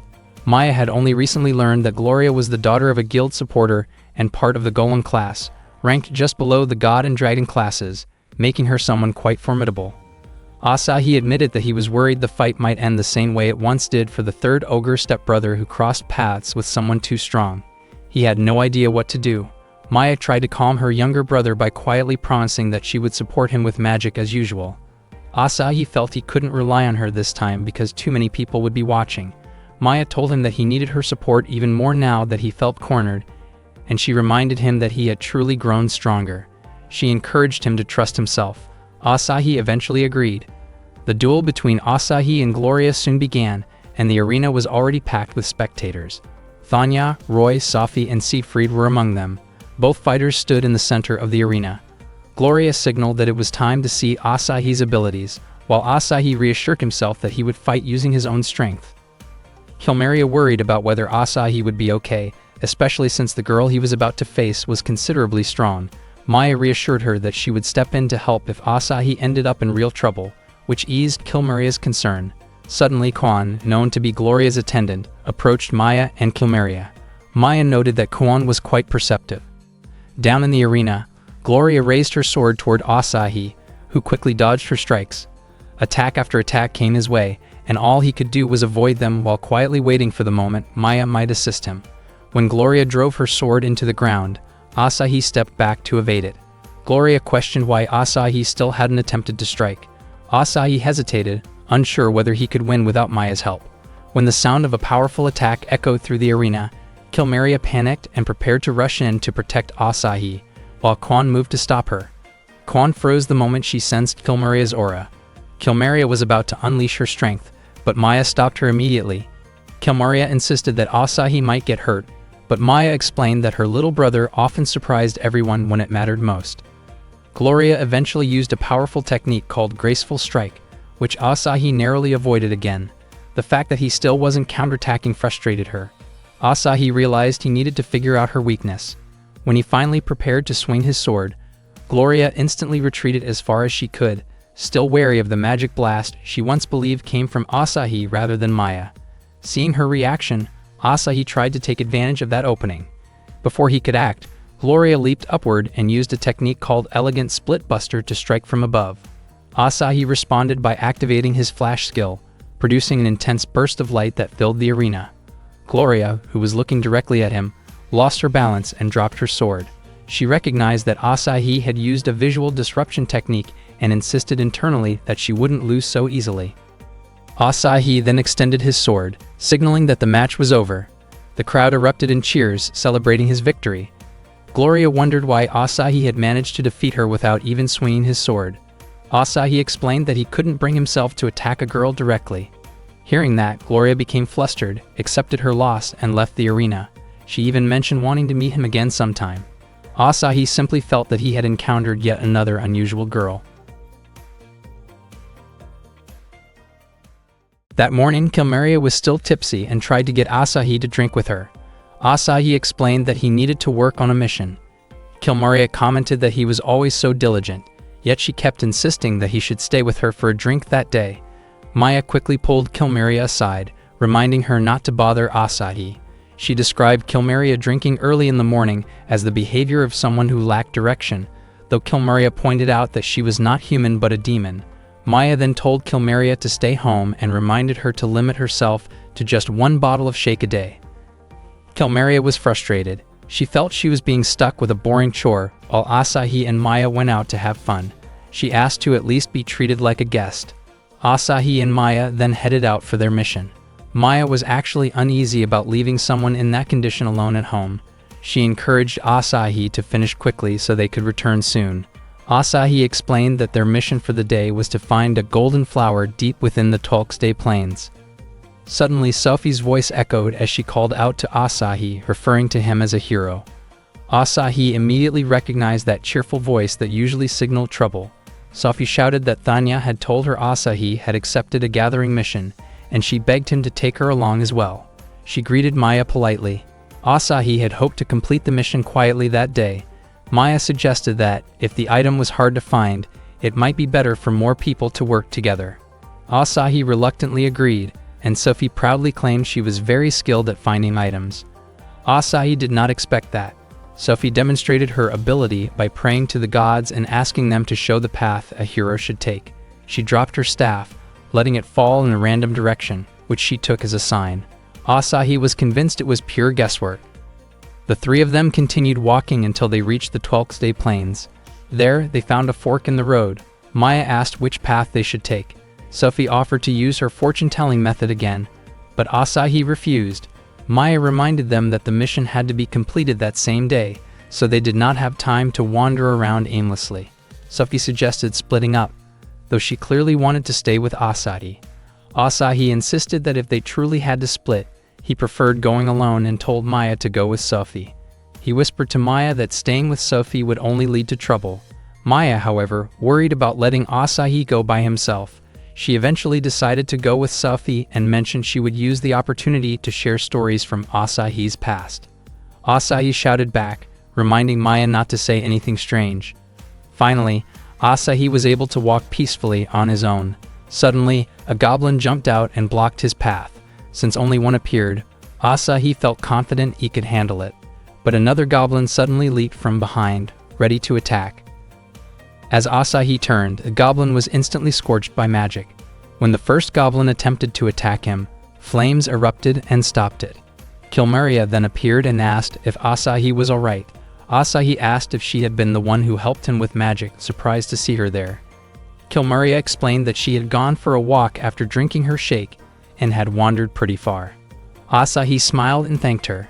He realized that Maya must have allowed him to go alone because she already knew Kilmeria was in the area. Kilmeria even commented that Maya was becoming less and less like an ordinary person. She mentioned that she had erased her aura and followed Asahi from several kilometers away. Asahi could hardly imagine what life would be like if he lived with someone as hyper-aware as Maya. Kilmeria recalled the first time she met Asahi. She had rescued him when he was being chased by a bear. Asahi had crashed into her and mistaken her for Maya, while Kilmeria had misunderstood the situation and reacted aggressively. Up to that point, Kilmeria's life had only revolved around fighting, but after meeting Asahi and Maya, she had changed a lot. Asahi asked whether someone of her rank in the demon army was allowed to behave so freely. Kilmeria answered that she simply lived however she wanted. Suddenly, they heard someone shouting for help after encountering a monster. Asahi immediately ran toward the source of the cry. When he reached a small village, Asahi was shocked to see many people collapsed on the ground. He tried speaking to one of them, but it was clear the person had already passed away.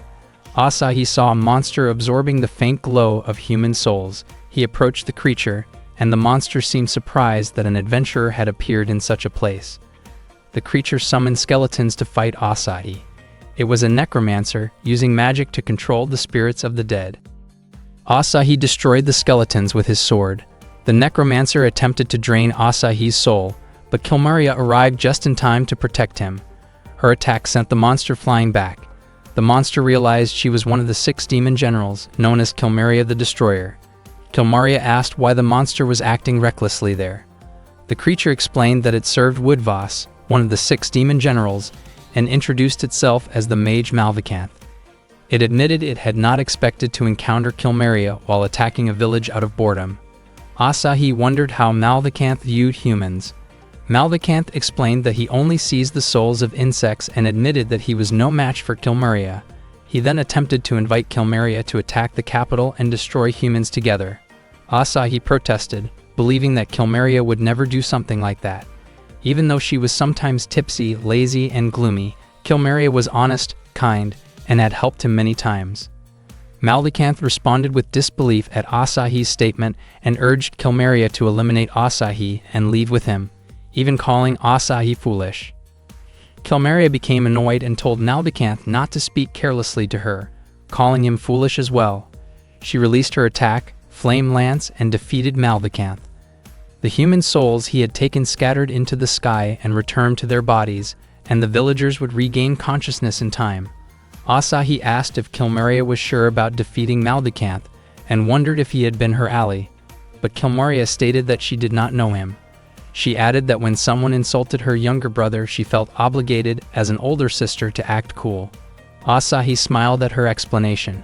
He then invited Kilmaria to meet Maya and the others. Sophie and Maya ran toward him. Sophie asked who Kilmaria was. Asahi said that Kilmaria was an acquaintance whom Maya had met by chance in the forest. Maya immediately checked whether Asahi was hurt, and Asahi explained that his heavy-drinking older sister figure had been the one who helped him. Asahi then asked if they had obtained the golden flower. Sophie handed it to him. Asahi was surprised that they had managed to find it. Sophie said that they had simply enjoyed a pleasant walk.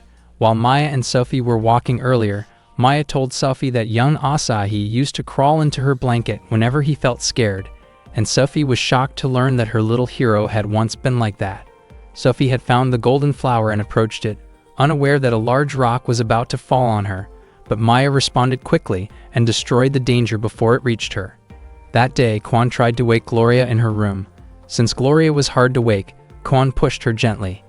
Gloria woke in surprise and questioned why Quan woke her in such a way, saying it should have been done with a soft whisper. Quan replied that Gloria had been too relaxed and that they never knew when someone might attack. Quan helped Gloria put on her clothes.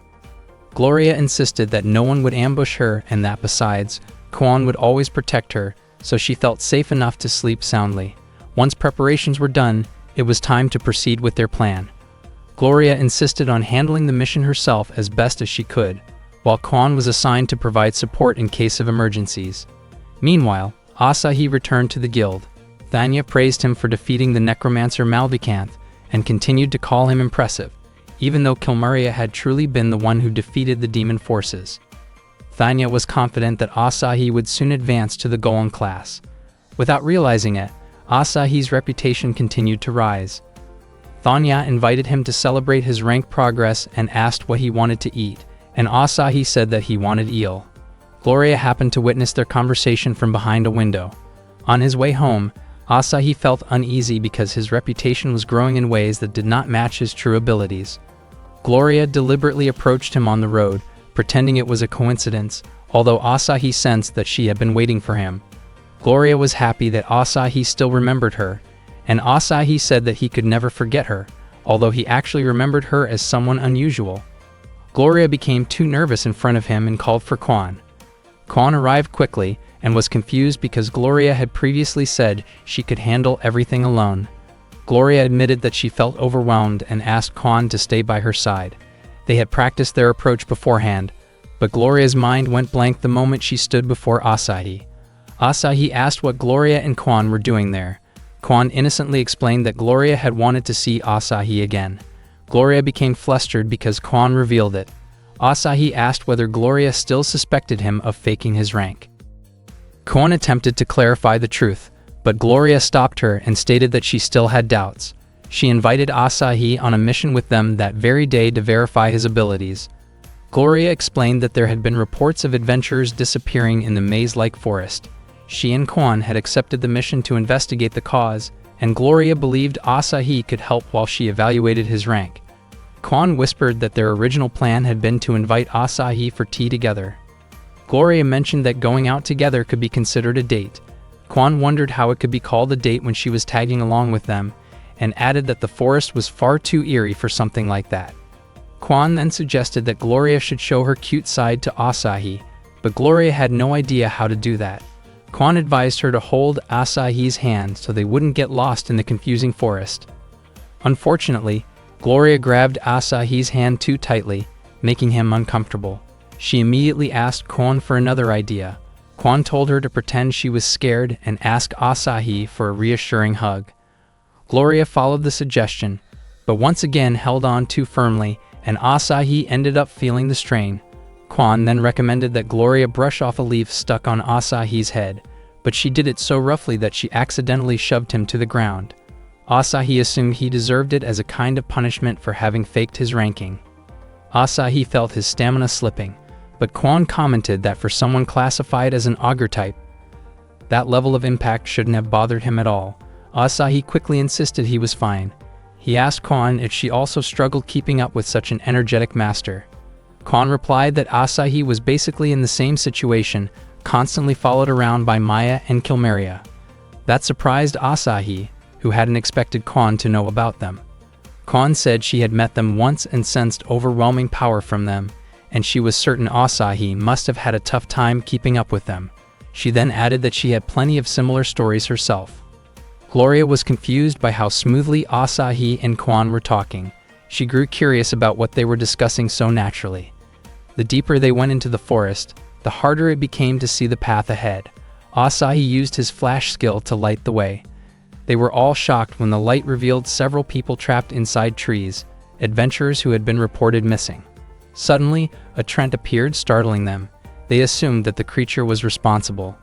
The tree's branches lashed out toward them, and they dodged quickly. They divided tasks. Kwan would rescue the trapped adventurers while Asahi and Gloria confronted the trent.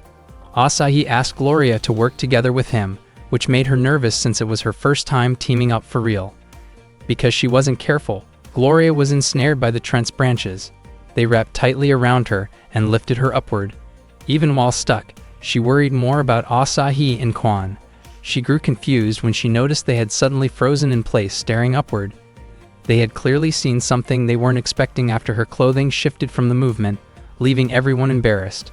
Gloria shouted in shock, which caused the branches to loosen and drop her.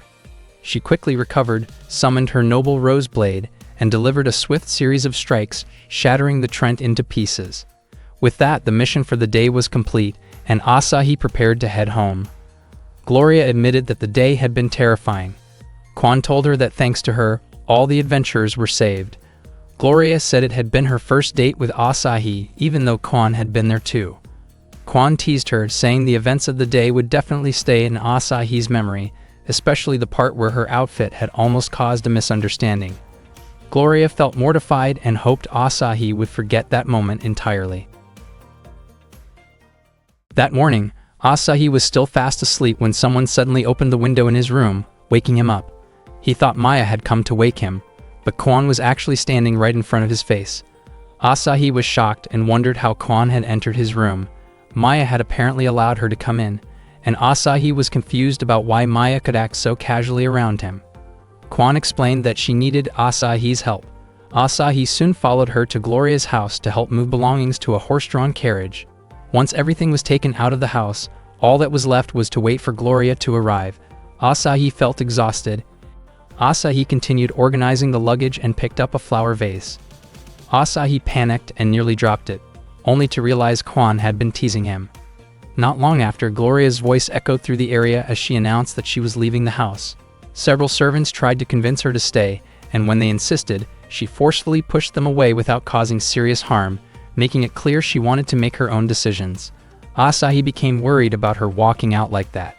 Suddenly, a male servant named Sebastian stepped forward, forbidding Gloria from leaving and asking her to stop being reckless. Gloria threatened him for trying to block her path and prepared her sword, but Sebastian stopped it by using a powerful steel thread technique. Asahi was surprised because Sebastian turned out to be a former adventurer. Asahi became excited and thought Sebastian resembled a mid-story boss character with a special weapon. Gloria pulled her sword free with surprising strength that sent Sebastian stumbling into a nearby pond. Asahi was stunned by the power she displayed. Sebastian told Gloria that her father was worried about her and asked her to tone down her adventuring activities and behave more like a noble. Gloria insisted she was tired of flattery, fancy parties, and endless tea gatherings. She left the estate and brought Kwan and Asahi with her. Sebastian begged Kwan to stop her, but Kwan said she only wanted Gloria to live the way she desired. They traveled by carriage, and Asahi asked what was really going on. Gloria felt embarrassed because Asahi had witnessed her family issues. Asahi laughed and told her that he also had problems with his own family. Gloria blamed her father for being overly protective and believed she would be fine living independently without relying on her family name. Asahi remembered how nervous he felt when he was first sent to another world alone, so he wanted to support Gloria however he could. They finally arrived at Gloria's new base, which turned out to be a very luxurious home. It was actually a villa owned by the Brigandine family. Asahi was shocked, realizing that someone with a villa wouldn't normally need his help. Kwan explained that this was simply what happened when a noble decided to run away from home. They began carrying the belongings inside. Asahi struggled while lifting a table. Gloria stepped in to help and mentioned that heavy work always felt easier when a man was around, which made Asahi grateful. Gloria then imagined the scene as if it were a newlywed couple moving into their home, causing her to blush. Her flustered reaction made her lose her grip on the table, accidentally making Asahi stumble and get a small scrape. Asahi looked for something to clean the wound, and instead of letting the scene become awkward or inappropriate. Meanwhile, Sebastian was convinced that Asahi must have tricked Gloria somehow, so he went to seek help from Hildebrandt Tigge from the Dragon class, a male student often nicknamed the Fierce Tiger. Sebastian believed Tigge had enough authority to bring Gloria home and hoped Tigge could also give Asahi a small scare, though in a harmless way. Before they could act, they saw Maya watching them with an unsettling intensity. Tigge panicked, claiming he suddenly felt sick and couldn't get involved. Both he and Sebastian quickly left. Quan realized Maya had been observing Asahi from the top of the villa and began to suspect that Maya was not an ordinary person. Meanwhile, Gloria served tea for Asahi. He kept drinking until his stomach felt bloated. Quan gently reminded Gloria that Asahi had already had too much. Gloria admitted she got nervous being alone with Asahi, which made her keep refilling his cup without thinking. Quan suggested that Gloria try having a conversation with him, but Gloria said she had no idea what to talk about with a man and relied heavily on Quan for guidance. Gloria then asked if Quan had any ideas to keep Asahi around the villa more often. Quan suggested that Gloria could simply invite him to live there as a worker. Gloria immediately imagined a scenario that escalated far beyond that simple idea and flusteredly said such things couldn't happen without many steps. Quan clarified that she only meant hiring him as part of the household staff. Gloria, still imagining things on her own, pictured Asahi wearing a maid outfit, which made her even more embarrassed. Quan then suggested another approach. Gloria could form a clan and use the villa as its base, which would give Asahi a natural reason to visit regularly. Gloria praised Quan's cleverness and immediately asked what Asahi would think about the idea. That afternoon, Asahi went to see Thanya during her lunch break. He apologized for interrupting her meal, but Thanya was actually happy because Asahi came to talk about creating a clan. She believed the guild would be thrilled, since a well-known clan could become the new face of the guild, just like Balmunk once did. She also thought more new adventurers would join the guild, hoping to build a clan of their own someday. As they talked, Siegfried happened to walk by and noticed Asahi, so he came over. Thanya was completely captivated when she saw Siegfried up close for the first time. Siegfried greeted Asahi and jokingly asked if Asahi was on a date. Asahi explained that it wasn't a date, then asked if Siegfried had been shopping. Siegfried said it was more like he was carrying groceries that someone had given him. Then he quickly headed off. Thanya was shocked to see Siegfried in that state. She had always admired him and never expected to witness such an unexpected moment from someone she looked up to. She realized that life really has its ups and downs. Asahi and Thanya continued walking back to the guild. Thanya asked what name Asahi planned to give the clan, but he admitted he hadn't thought of one yet. Thanya reminded him that a proper name was important. She also said there was no downside to creating a clan because the guild provided special missions for clans. Suddenly, Sophie approached them, excitedly saying she had heard the good news. She hoped Asahi would let her join the clan he was forming. Thanya greeted Sophie warmly, and Asahi wondered since when the two of them had become friends. Sophie insisted she would be useful, then moved closer to Asahi to show her status. Asahi was surprised to see that her level was already quite high. Sophie explained that she had been going around healing people, which helped her level up quickly. Asahi realized that even though Sophie was technically a beginner, she was impressive, and her growth chart was even larger than his. Sophie then asked about Asahi's status and wanted to see it. Asahi told her that strength wasn't something meant to be shown off, and both Thanya and Sophie were amazed by his words. They told him he was cool and admirable. Just then, Gloria called out to Asahi. He greeted Gloria and Quan. Gloria looked upset seeing Asahi surrounded by girls, then turned around and walked away immediately. Quan stepped closer to Asahi and asked if he had finally understood that Gloria's personality had always been like that. Quan said Gloria struggled with common sense and wasn't very independent. If Quan didn't take care of her, Gloria would be completely lost. Asahi didn't expect to hear such a thing directly from Gloria's own attendant. Quan also explained that Gloria had no friends or companions she could truly rely on, so if Asahi could become that kind of person for her, Quan would be grateful. Quan encouraged Asahi to seriously consider the matter of forming the clan. Asahi instead commented that Gloria already had someone reliable, Quan. Kwon blushed and added that she would also be happy if Asahi could become someone Gloria could count on. That night, Maya was cooking dinner at home. While waiting for the food to finish, Asahi sat nearby thinking about who should join the clan. Possible members included Maya, himself, Sophie, Gloria, and Kwon. He also wanted to include Kilmaria, but the problem was that Kilmaria was a demon. Even so, Asahi believed the clan would become incredibly strong, everyone except him. He felt uneasy because joining such a powerful group would make it easier for others to notice his weaknesses, which felt like digging his own grave. Maya asked whether he was worried about something. Asahi was surprised she could tell. Maya said she knew because she was his older sister, and she could sense it from his aura.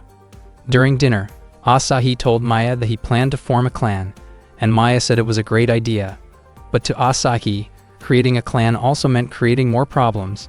Maya disagreed. She believed having more allies was a good thing, especially because Asahi had struggled socially in their previous world and often ended up without friends due to communication issues.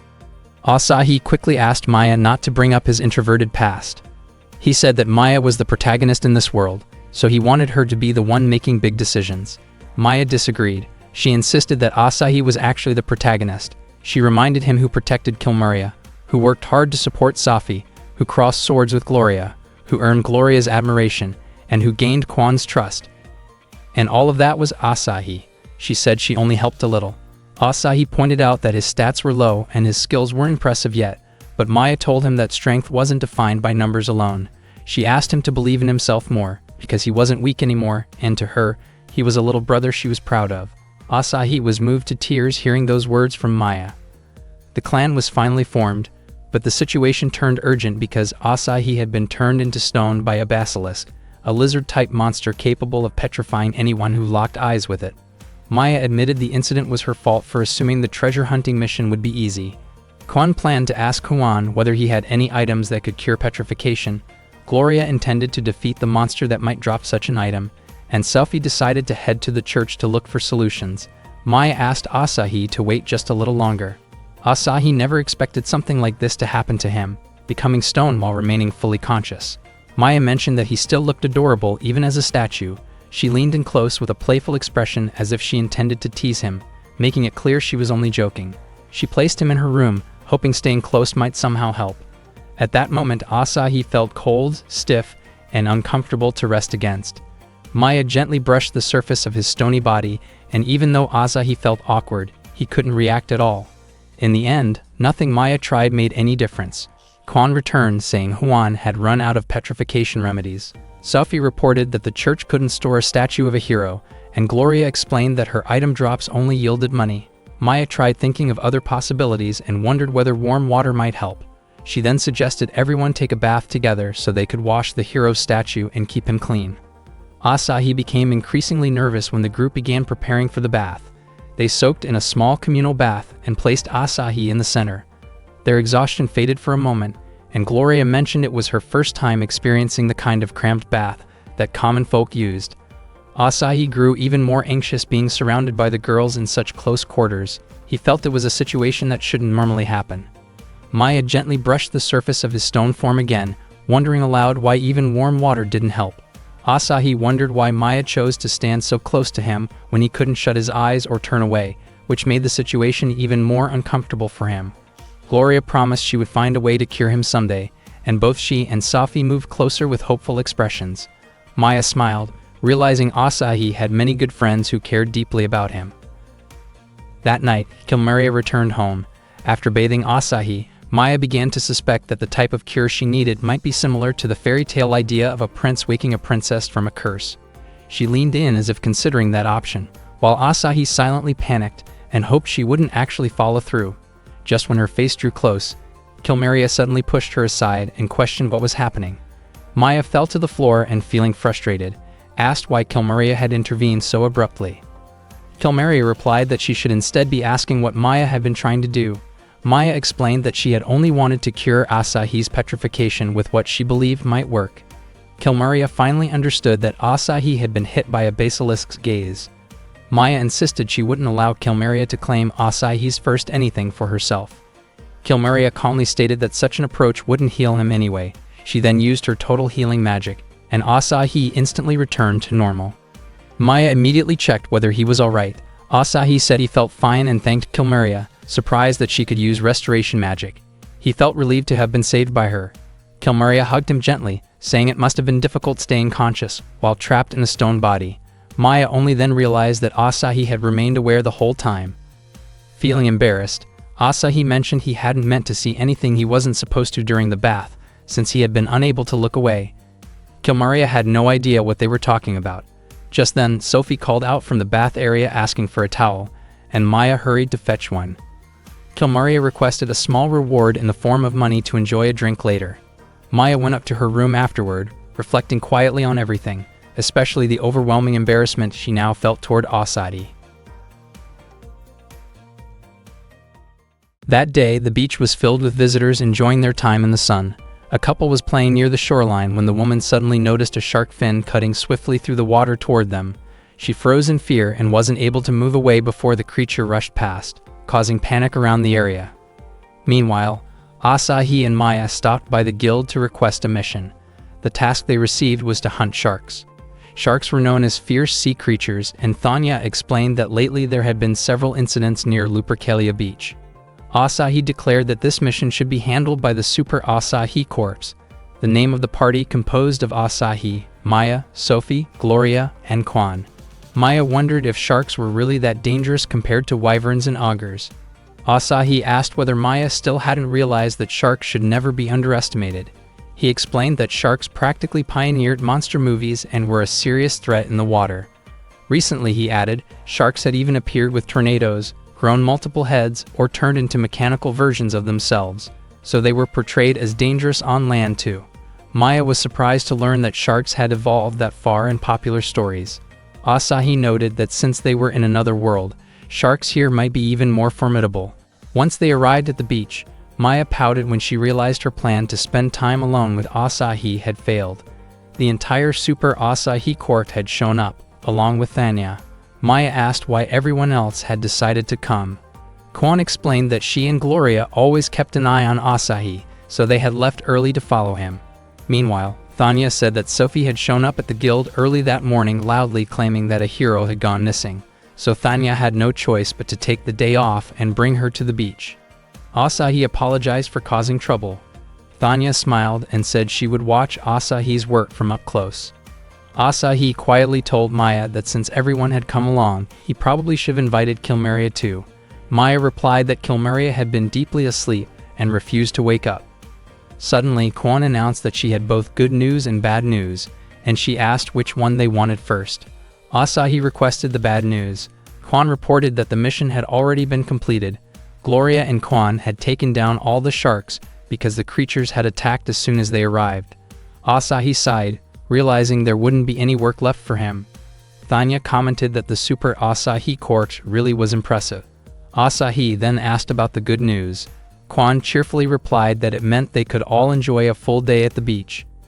Everyone shouted excitedly, and Thanya felt grateful she had taken time off.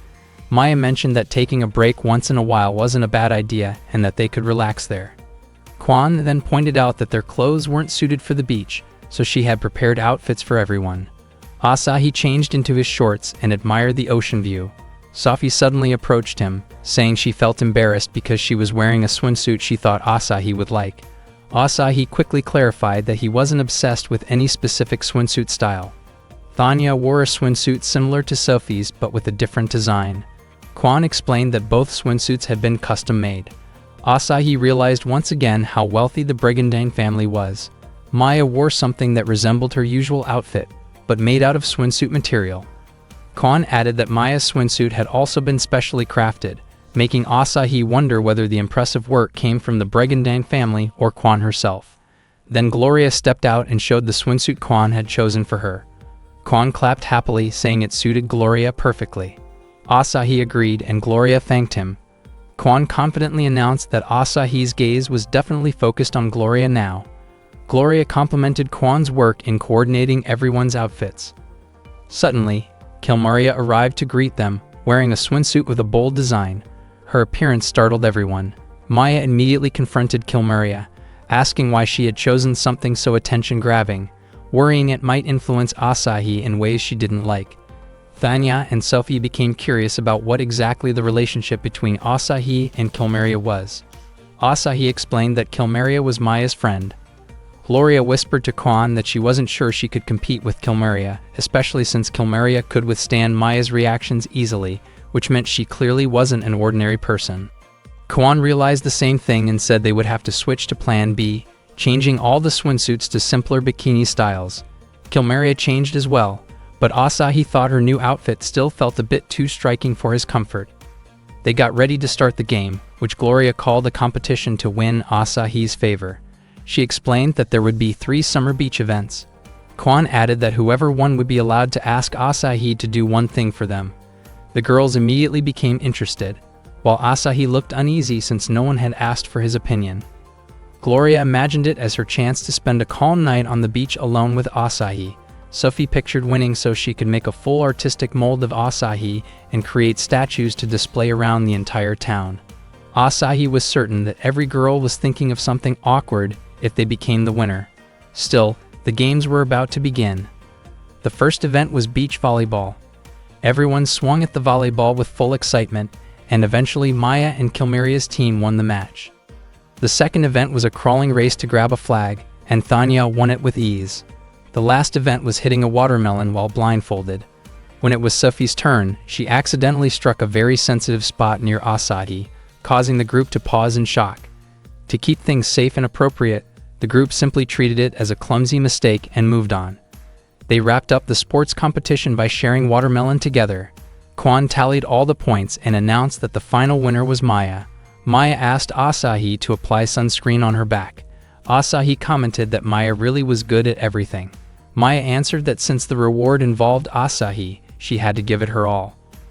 Kilmeria also asked Asahi to put sunscreen on her back, but Maya told her to do it herself. Kilmeria insisted that Maya was monopolizing Asahi. Before their bickering continued, something happened on the beach.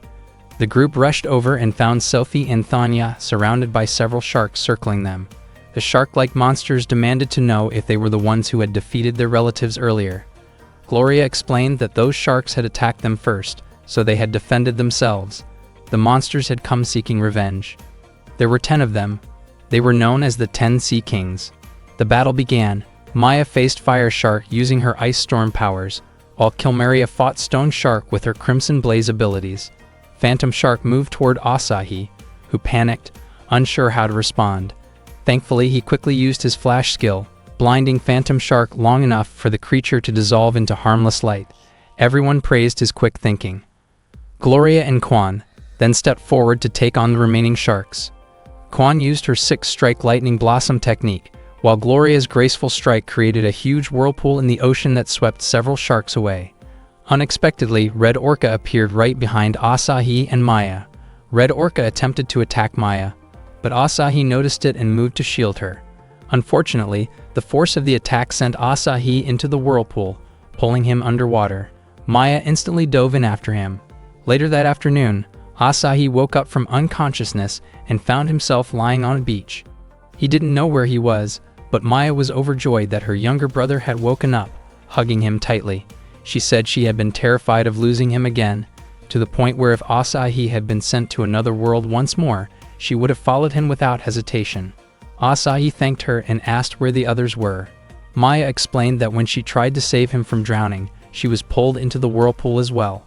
While Asahi slept, she explored the area and realized that the island they had washed up on seemed uninhabited. Maya felt certain that Kilmeria would sense their location and find them eventually.